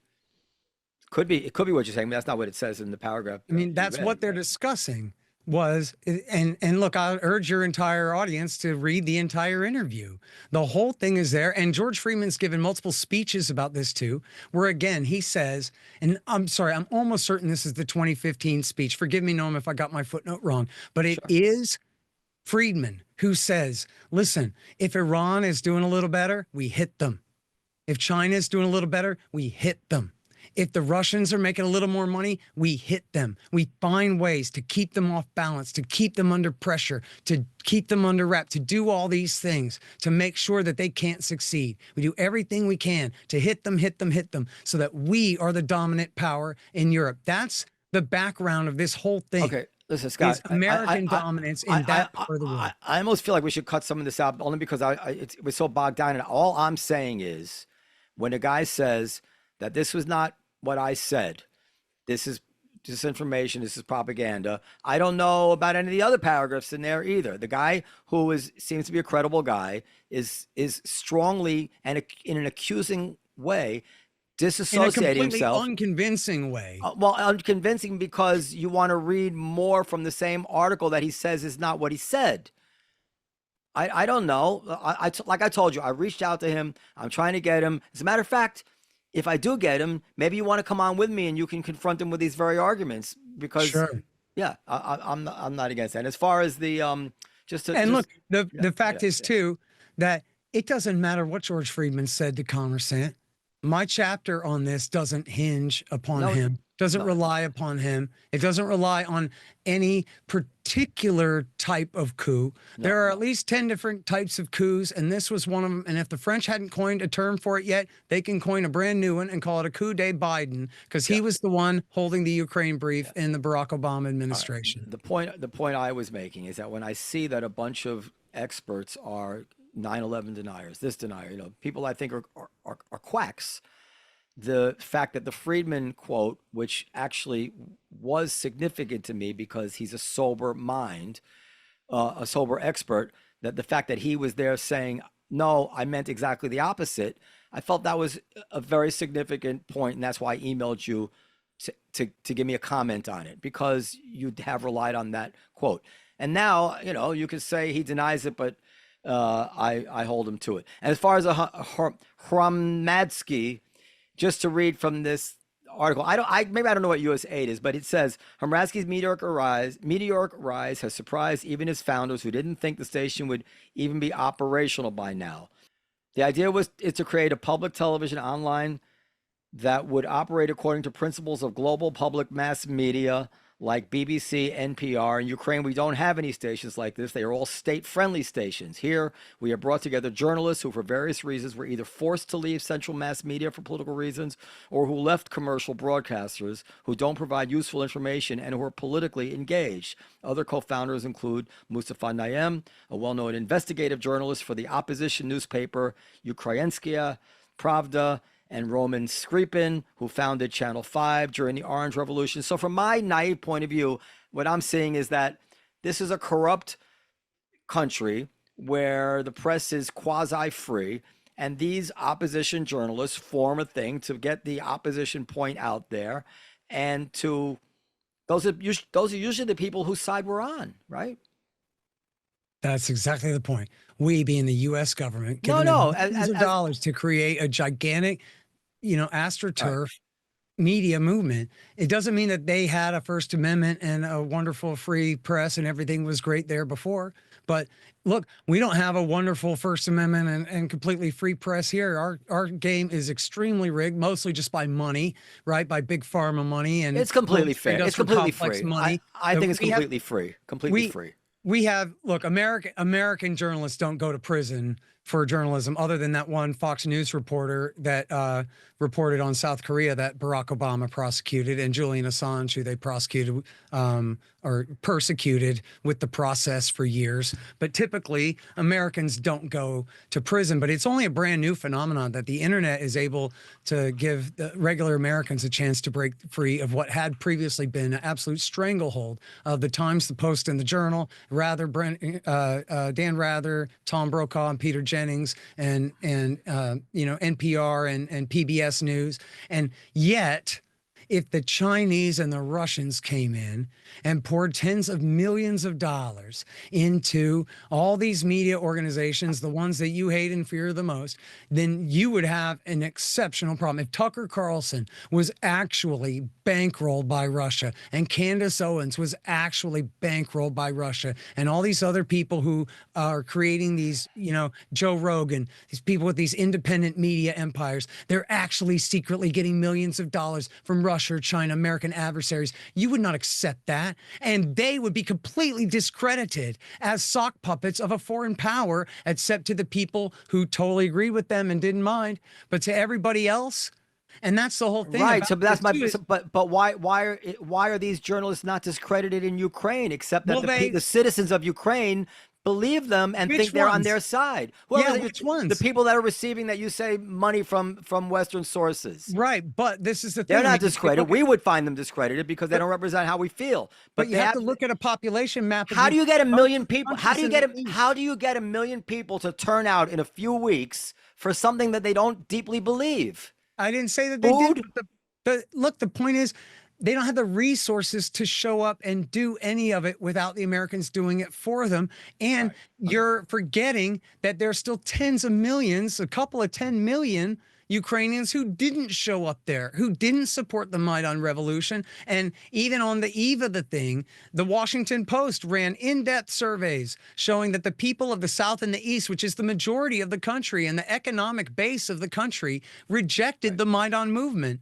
That was why Barack Obama and George W. Bush had to overthrow the government there twice in 10 years in the first place, is because the wrong guy kept winning the election. And now it's true that I should stipulate in 2004, he may have rigged it, but then again, it was sort of like Ghani versus Abdullah in Afghanistan, where they're both trying to steal it from each other. And America put their thumb on the scale on the side of the people in the West. And then, by the way, the people that won in the Orange Revolution of 2004, Yushchenko and Timoshenko, They were completely disgraced and discredited within like a year. She was put in prison and her own partner, Yushchenko, testified against her. And then he was crushed. He got 3% of the vote in the first round in 2010 because his administration had been an absolute catastrophe for the people there. And so, and this is actually, as I say in later in the book, maybe you're not here yet, when I describe what I call Russia's Pyrrhic victory, I say that Putin made a big error by essentially confiscating the entire south and east of the country because that was all the Russian speakers. So now he could protect them fine, but now he's taken them out of Ukraine. And now the kinds of people who did the Maidan revolution will absolutely be dominant in the country from now on. But just because 1 million people show up doesn't mean that that represents the people of the country. Remember the Green Revolution in Iran in 2009? That was essentially all of the modern liberals in Tehran showed up for that. But what about everyone else that lives out in the countryside? They supported the conservative old government and didn't want anything like a revolution at all. And so these things, look at the Pussy Hat protests or the January 6th protest, where you can get people to show up for a thing. It doesn't necessarily mean that they're representative, certainly enough of the population Scott, to amount to a revolution, a legitimate revolution like George Washington led or something like that. Listen, we could wrap it up. But listen, in Israel, which is similar, because this went on for months. In Israel, they had months of protests against Netanyahu's attempt to change the Supreme Court there. Right. And it was very, very big numbers, right? It probably wasn't 1 million because it's a smaller country, but probably as a percentage basis, probably similar. And that it continued for so long in such large numbers, whether it's a majority or not, I can't say. Whether I don't know the numbers, how many Russian speaking people there feel, but whatever it is, it is a real and deeply felt and profoundly felt movement, because they didn't just show up for one day. They showed up every day, November, December, January, February. And that's where I have trouble feeling that this is, maybe it's just a matter of degree, because I don't disagree with much of what you're saying in terms of the US being there, but I respect that level of support, those numbers, and the amount of time they're out there protesting. And I feel like these charges about, well, they were giving them hot food or whatever it is, that this really is almost disrespectful to the heartfelt movement that we were seeing there. There's not, they didn't come out. You called it a carnival. They didn't come out for cotton candy. They disrupted their lives for months to protest this. And I don't think the U.S. government has, whatever you call the things that marionettes hold, I don't think we have ones that powerful. That's all I feel about it. It's just money. It's a very poor country. Look, unlike Israel, they're not getting money. Unlike Israel, Ukraine is a very poor country. And the same kind of thing is going on in Georgia right now. We're showing up to protest is one of the best jobs that you could get. And there are places in America where showing up to protest might be the best job that you could get in economically depressed places. And if people are paying the transportation to bring people from all over the country, and it obviously, again, we talked about the history behind the thing.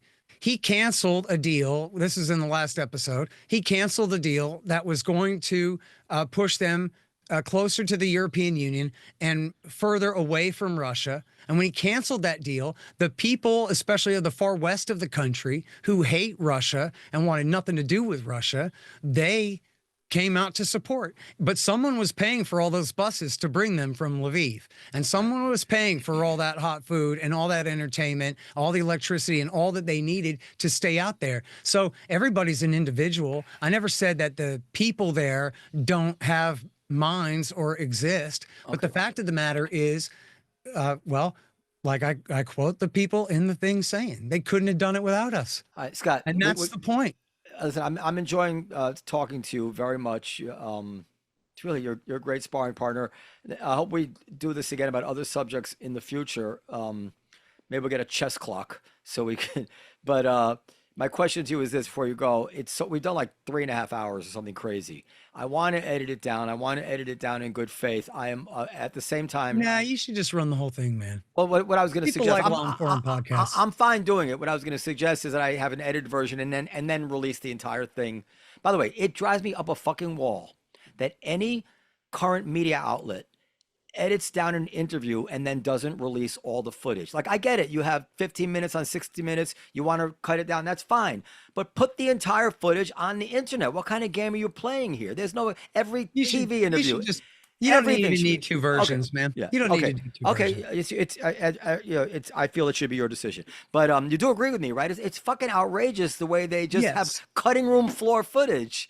And everybody's asking, but what else did he say? No, we're not going to show you that. Our editing, our curation of this footage is more important than the news that might be out there on the cutting room floor. These fucking phonies. It drives me especially crazy. when it's like, it's a contentious thing and you could be deleting context that really favors one side or the other. And well, of course they are. There's no other reason they're not. Right. We know they are. Yeah. And we're right to, and even if they aren't, we're right to presume that they are, because it's supposed to be open, Yeah.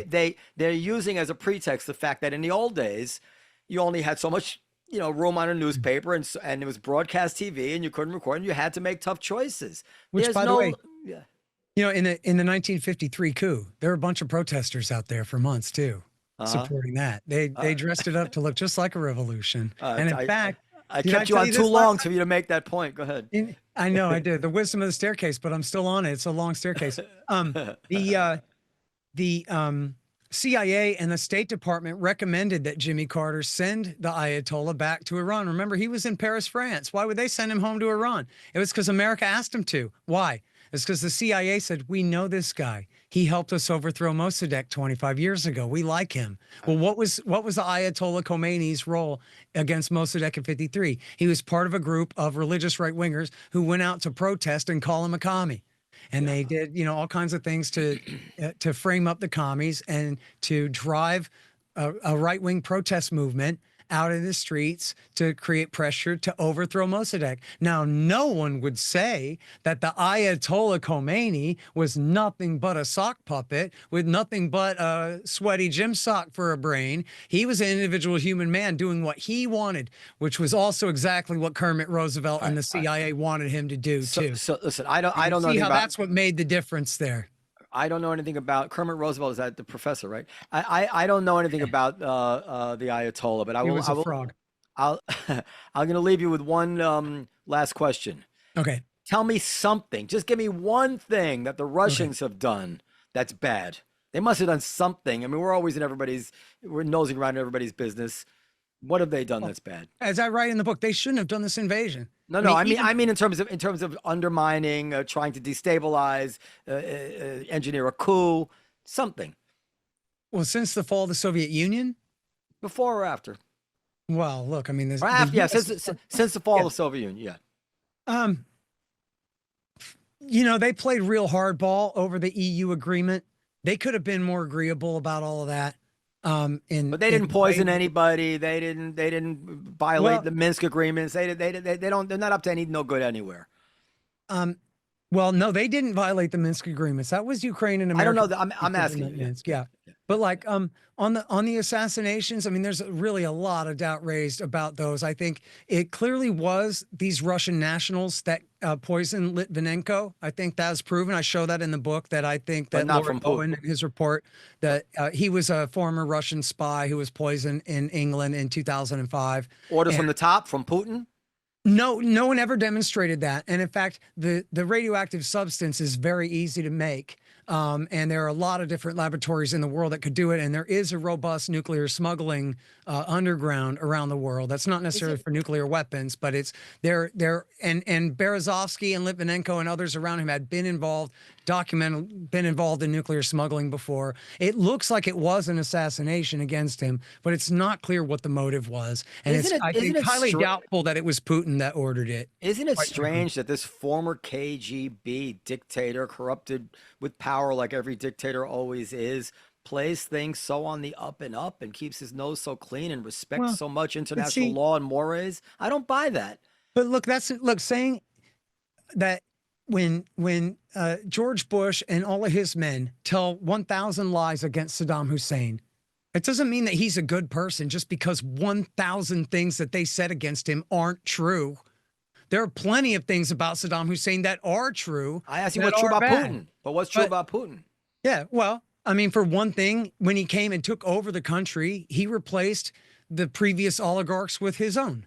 right? He's clearly a strong man. He stayed in office for 25 years. He stepped down to the prime ministership for a while. He clearly was entertaining the possibility of like more or less semi-retirement and rule from behind the throne at that time. But Obama and Hillary humiliated his successor, Medvedev, with the Libyan war and helped ruin that and helped convince Putin that if it ain't him, it ain't good enough. Wasn't it everybody at the time always said it was always the plan? He was going to back out because the Constitution at the time said it had to be 2 terms. You know, the thing is, you're and my good friend Daryl Cooper. He pointed out, and I quote him in the book, pointing out that anytime a strong man would dare to step aside for a few years like that, he's really risking bringing in the public mind the idea that they really don't need him, that they're actually okay without him. He's not the one single man that they need to rely on. And that he clearly, Henry Kissinger had said this back in history too, a few years back. Henry Kissinger had said, you know, that like, listen, all this talk about Putin being a dictator, like, okay, he is a strong man. Like, let's not, he's somewhat of an autocrat, but he clearly is. This is Kissinger talking. He clearly means to leave something like a Republican form of government behind. He has a constitution. But he might have changed over time. He might have changed over time. Yeah, possibly. And a lot of that, I think, is probably because America keeps putting him in the position of reaffirming his conclusion that if it ain't him, no one else is strong enough to deal with the challenge that America presents them. Yeah, that's how Netanyahu thinks, too. I'm sure it is. I'm sure it is. But look, I mean, Putin... I think everybody agrees, like with the history of how he came to power essentially was that he was a low-level figure in the Putin mafia family, that he was the secretary for the mayor of St. Petersburg. And he was the guy that got things done for him and helped him get out of the country when he was wanted on corruption charges and ended up helping the entire Yeltsin family clan slither out of the country, as Matt Taibbi says, as soon as he came to power as president. And in fact, when he came to power as prime minister, he had squashed a prosecutor's investigation into the Yeltsin family. That was one of the first things that he did when he came to power. So that was how he was made. He was Bill Clinton's man's man, is how he got the job. And people make a lot of that he was KGB, like he was some throat-slitting spy, but actually he's nothing but a clerk. And so this is kind of what I think is important and is lost on people, is that, like, you say whatever you want about the guy, but like ultimately he's a bureaucrat with a very like kind of functional view of how governments and systems work. He's not a romantic swept away by all these ideals of recreating Russian glory and Peter the Great and all of this crap. He's essentially like a guy playing a tough game of pool, right? Like measuring his shots extremely carefully and trying to do the best that he can in the situation that he's in, which is he's the ruler of the rump Russian Empire, what's left of the old great Soviet empire that is now, you know, dead and gone. So essentially, like he's a caretaker, right? And dealing with a bad hand he's dealt. So it just puts a whole other spin on the idea of this idea that he just wants to be the greatest czar and rebuild all of Russia's imperial greatness and legacy and all that. It costs too much to do that. Really? And he's much more of a profit and loss of a kind of a guy. And he always, for years, and because he's been there for 25 years, we know his history. He had always tried to prioritize getting along with the United States and our Western European allies. I keep saying we're going to end, but I do have one other question, because I always wondered this about you libertarian guys. Mm-hmm. Why don't you have more romantic attachment to these movements of people who claim they want to be more free, like the people in Ukraine and other parts of the world? Like when I hear the Ukrainians speak, like, we want to get out from the government, we want a more free press, we want civil liberties, we want to be associated with Europe, where people live more fulfilling lives. Why does that not tug at your heartstrings more than it apparently does? Well, it's just entirely separate issues, heartstrings versus national interests. And I think, you know, it's a huge error of modern liberalism, or I don't know if it's neoliberalism or just liberalism, that essentially insists, like Thomas Paine, essentially, that we must export the American Revolution to the whole world, like Trotskyites in a way. But the French supported us. We consider that a good thing they did for us. Well, they right? saved our ass at Yorktown, yeah, but and great. But This was a fight at the time, long before Stalin and Trotsky. This was a fight between Jefferson and Paine. Do we want revolution in one country and then husband our resources and try to do the best with what we've won? Or do we want to go blow our whole wad trying to overthrow all of Europe? Because, of course, Europe was lousy with kings and dictators and tyrants. And yet, what could America really do about it without extending ourselves too far and costing ourselves what we were trying to preserve in the first place? The American tradition of George Washington and Thomas Jefferson and all of their best advice, John Quincy Adams, was to perfect our union as best as we can and then to lead the world by example. And Noam, I got to tell you, man, in this particular interview especially, I will not argue with you about Hitler or Stalin, America or Tojo for that matter. You declare war on me, I declare war on you. Fine. Okay. And Joseph Stalin, he was a worse, more violent, or before the war anyway, he had already been a more violent dictator than Hitler. Jewish, by the way, Jewish, according to Kamala, according to Candace Owens. Yeah. She said that Stalin is Jewish. Yeah. Yeah. Maybe she said that, but anyway. She did. If you say we got to have a Cold War to face down the communists. Yeah. Whatever, fine. That was over by the time. No, I'm not saying that. I'm not, no, but I'm just saying for argument's sake. But I'm just saying Hitler and Stalin are gone. Yeah. And even Pol Pot, as crazy as he was, he only had a crappy little Cambodia to rule and posed no threat to the rest of mankind outside of his own little jurisdiction there. And so my point being there is that America doesn't have to have a world empire. We don't have to rule the world, and we can't afford to do it anymore anyway. So we can, as Ron Paul, my great hero, always says, we absolutely can lecture the people of the world about freedom and liberty. And we absolutely, as John Quincy Adams says, we can support them with our interests, with our thoughts and our prayers, but not with our sword, because it causes too much problems for us. It probably wouldn't help them anyway to intervene. And that, I think that was totally right now, especially. I respect it. There is something in me which feels that, I'm going to sound like Wolfowitz now, that with technology moving along the way it is, that 50 years from now, 100 years from now, the technology to do tremendous damage to the world, nuclear or otherwise, will be so ubiquitous that unless we can get the globe free and living the fulfilling lives like we have in the West, that might be the source of the destruction of the planet. That's what worries me. These dictatorships, these strongmen, what we're seeing in Syria. Look how violent the democracies are. Well, the self-righteous violence of the democracies knows no bounds. There's some, you're right. I'm not going to quibble with you that there's been democracy, violence associated with democracies, but they're not. But it's a more level-headed. I trust democracies with nuclear weapons. I do not trust tin pot dictators with them. I just don't. I don't really trust any men with them, but I understand what you're saying. Yeah. And look, and you know what? Honestly, man, there's such a counterfactual here to libertarians anyway, where instead of, did I make this joke to you? I'm sorry, I'm so redundant. Did I make the joke to you that it's sort of like Joe Biden won the election of '88 and he's been the president this whole time? Like, that's essentially how I look at it, right? Might as well have been Joe Biden this whole time is who our leadership has been. And so that's not hating America. That's just hating Joe Biden. And that's not disapproving of what America did. That's a disapproving of the shots that Joe Biden called. And frankly, he agreed with every stupid thing that these presidents have done this whole time. He's been there since '73 after all. So he has co-ownership of virtually everything that we talk about. But the counterfactual for me there is obvious. It's Dr. Ron Paul. He ran for president in 1988 as well as the Libertarian. And if he had won and had overseen the end of the Cold War, then we would have abolished NATO and come home. And no, Germany would not have run rampage and destroyed all of Europe again.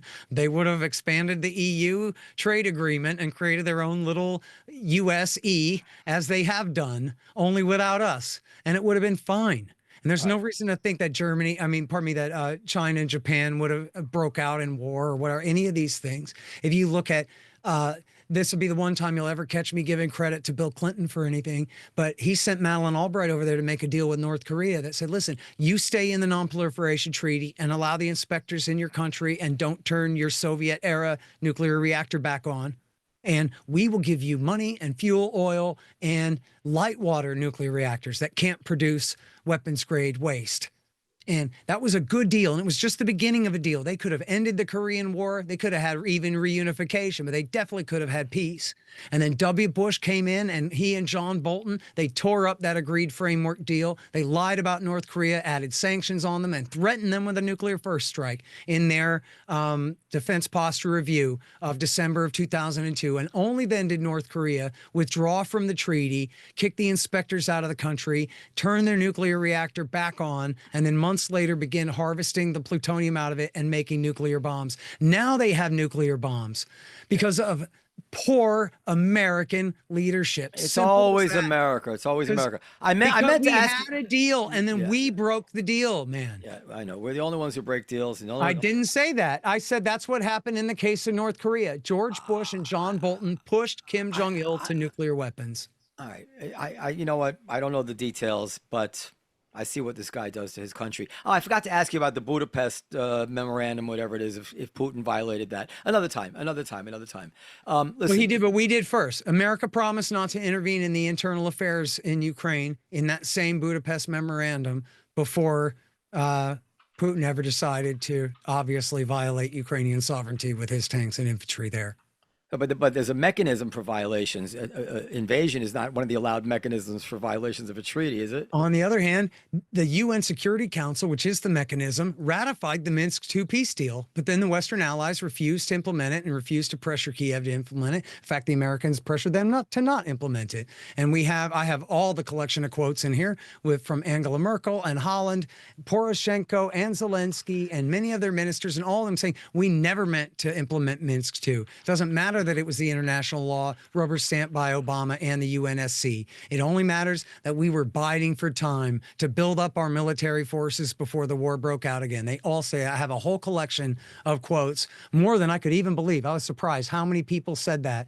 And quite frankly, I should tell you, Noam, I don't believe Angela Merkel when she says that. I think she's sort of covering her ass now and saying, well, we were just trying to give them time to arm up. Because in fact, after Minsk was passed, Merkel and her government tried many different times, 3 or 4 or 5 different times, to come up with a way to actually implement Minsk. But the Americans wouldn't go along. That was what it came down to. And in fact, here's what it also came down to.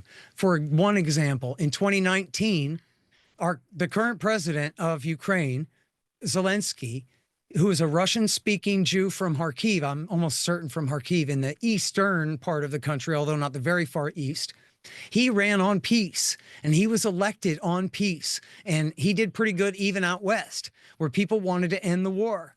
But what happened was there was something called the Steinmeier formula that was invented by the German foreign minister. I think he was the foreign minister, but some kind of bureaucrat, Steinmeier.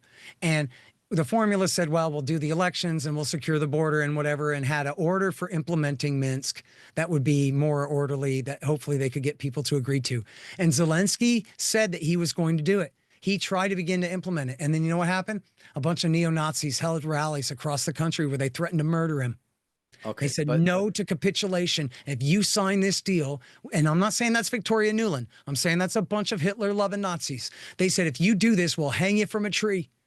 It'll be the last thing you ever do. And it was a credible threat. Again, this is the name I always forget. Forgive me, Mr. Kramer. It's Andrew Kramer in the New York Times. He was the same one who covered the Maidan, and he was the same one who talked about this then, that when these men threaten to kill the president, it's a credible threat.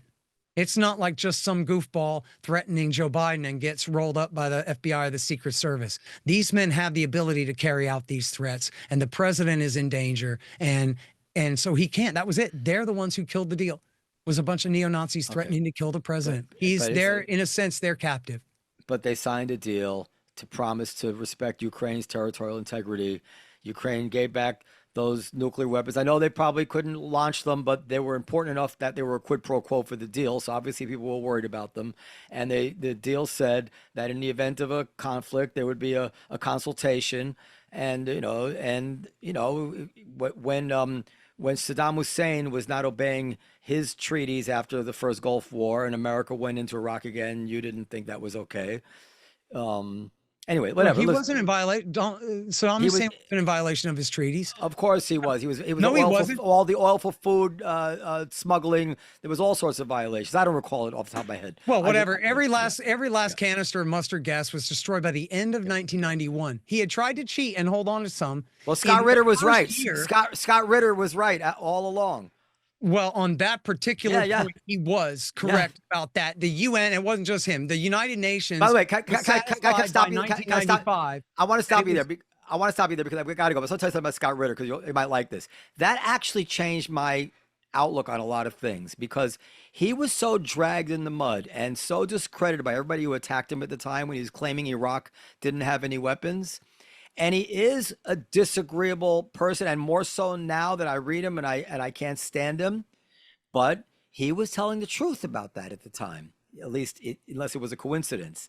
And ever since then, there's a part of me that always says, don't jump to conclusions. Remember Scott Ritter. Maybe this asshole, maybe this person you hate is correct about this. So check it out. Just check it out first. And this is to his credit. He really tried, for people not familiar, at that time, he really tried hard to stop that war. Yes, he did. And the day that Colin Powell gave his big fake speech to the UN, Ritter gave a speech in Tokyo explaining how all of this was just completely bogus. And what he said was, and I'd interviewed him back in the days on my show, that in 1995, what happened was, you'll remember probably, Saddam Hussein's son-in-law had defected to Jordan, and he had been in charge of the weapons of mass destruction programs, and he brought all the data with him and showed the CIA, the IAEA, and CNN, and everything he had. I remember watching the CNN interview live with the guy. Hussein Kamel was his name.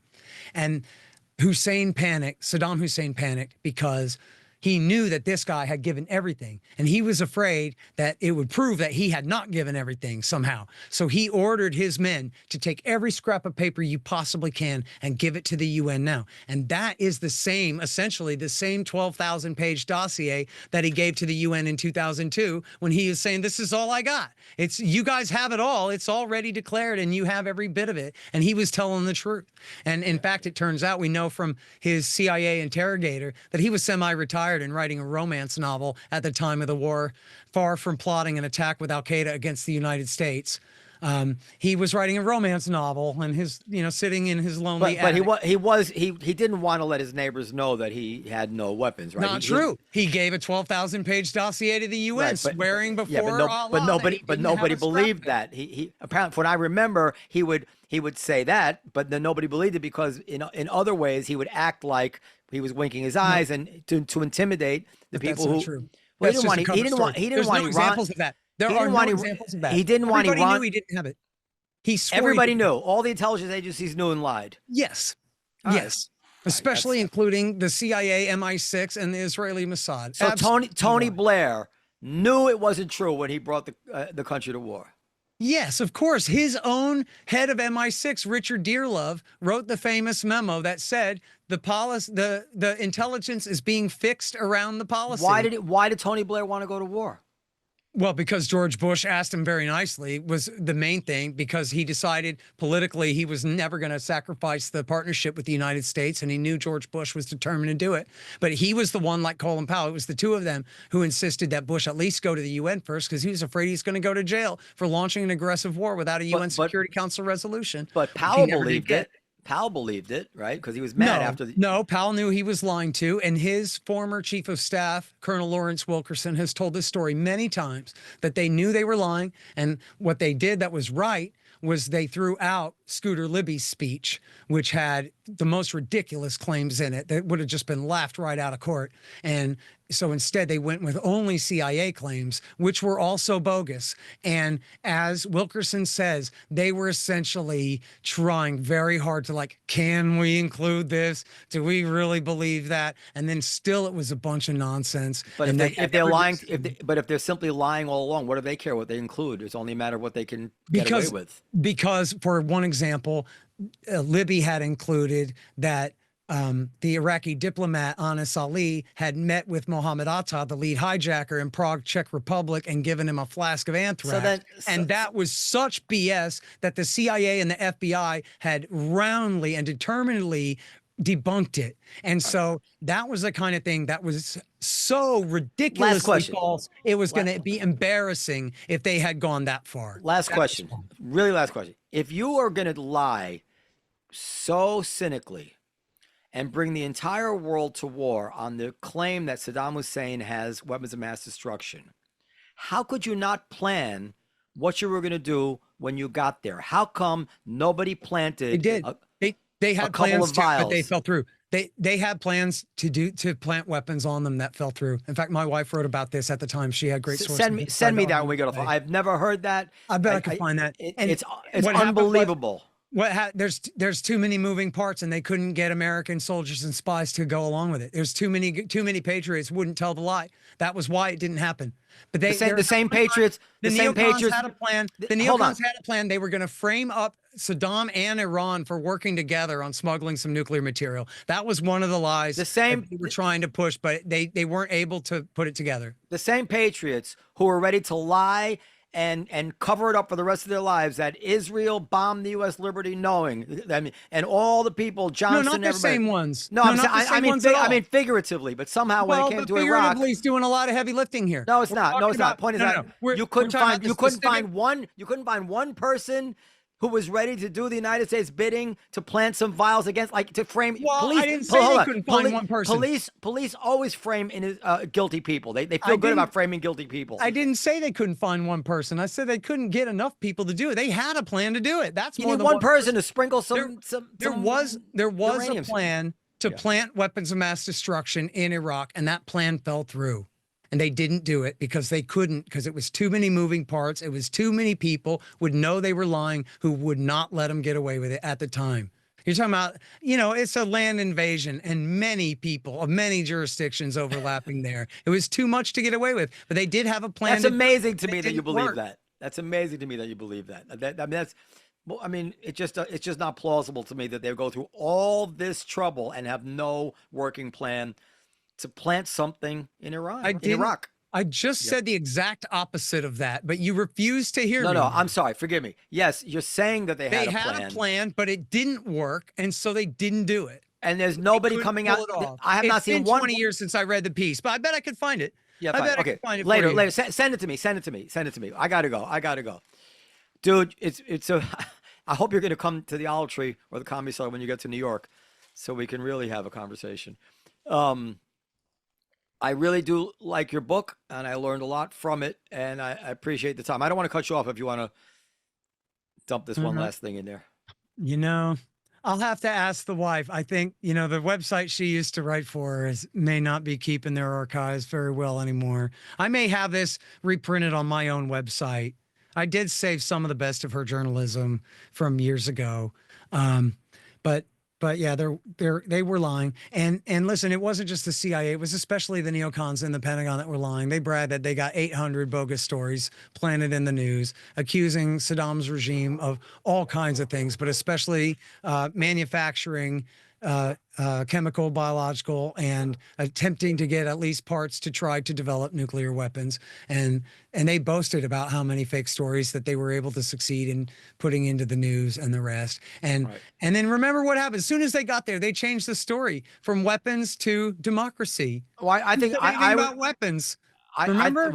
Yeah, I do remember. But I think that democracy, in my opinion, democracy had been the actual reason all along.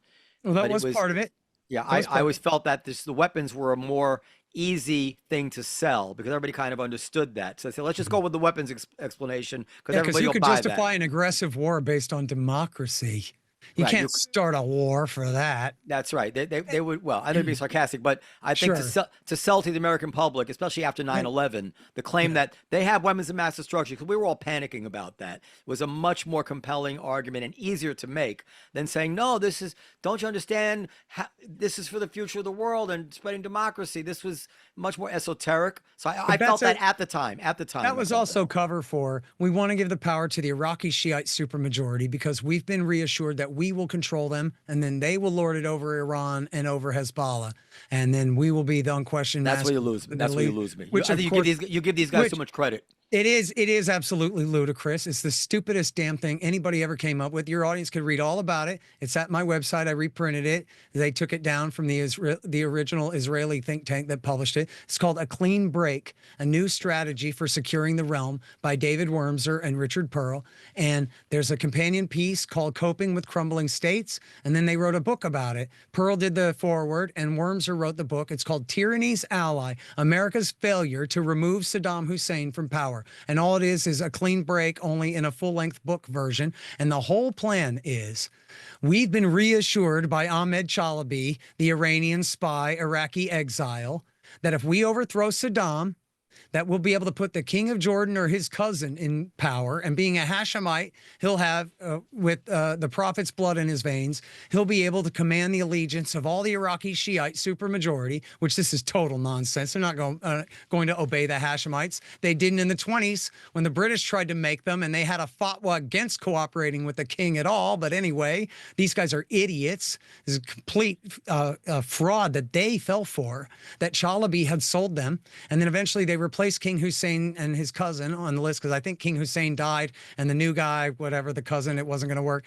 So then they replaced it with Chalabi himself was going to be the leader. And then the idea was he would force the Shiite clergy in Najaf to force Hezbollah to stop being friends with Syria and Iran and start being nice to Israel.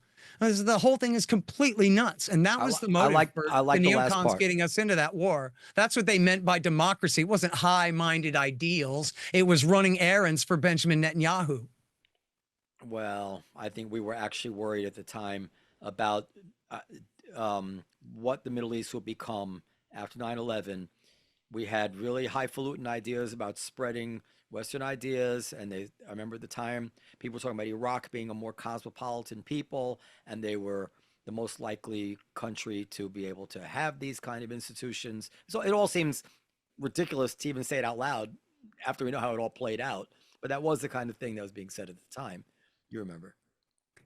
Yeah. Well, yeah, but I think that was just PR for the Rubes man. What it was really all about was the Netanyahu doctrine. In fact, I'm kicking myself because Jeffrey Sachs pointed this out, and I had missed this, that Netanyahu wrote a book in '96 saying the key to taking out all these terrorists is taking out the states that sponsor them. Of course, this is the mantra of the neoconservatives, and it's the thinking behind the Clean Break and the Coping with Crumbling States papers and Tyranny's Ally. And what's funny is you think about the map of the Middle East in your head there, Noam. Imagine thinking that if we get rid of secular Sunni Saddam Hussein. Oh, wait, I forgot to put Palestine. Go ahead. Okay, there you go. Got Palestine. Yeah. Imagine thinking you got Iran, you got Syria, you got Hezbollah. They're the threat to Israel. Now imagine thinking that what we want to do is we want to get rid of secular Sunni Ba'athist Saddam, and we want to put the Shiite supermajority in power in Baghdad. That'll teach those Iranians, huh? And yet, what do? They put Iran's best friends in power in Baghdad. The Supreme Islamic Council, the Dawa Party, the Ayatollah Sistani. These are all the Ayatollah Khamenei's best friends. And they did that. Why? Because they're dumb as hell. That's why. Because the neocons are as stupid as they are premeditated murderers serving the interests of a foreign power. And so instead of creating a compliant new mass of Sunni authority in Iraq that would lord it over Hezbollah and Iran, Tehran lords it over Baghdad. And Baghdad is essentially like a satellite almost. Maybe not much longer. Of Tehran. We don't know where that's going now.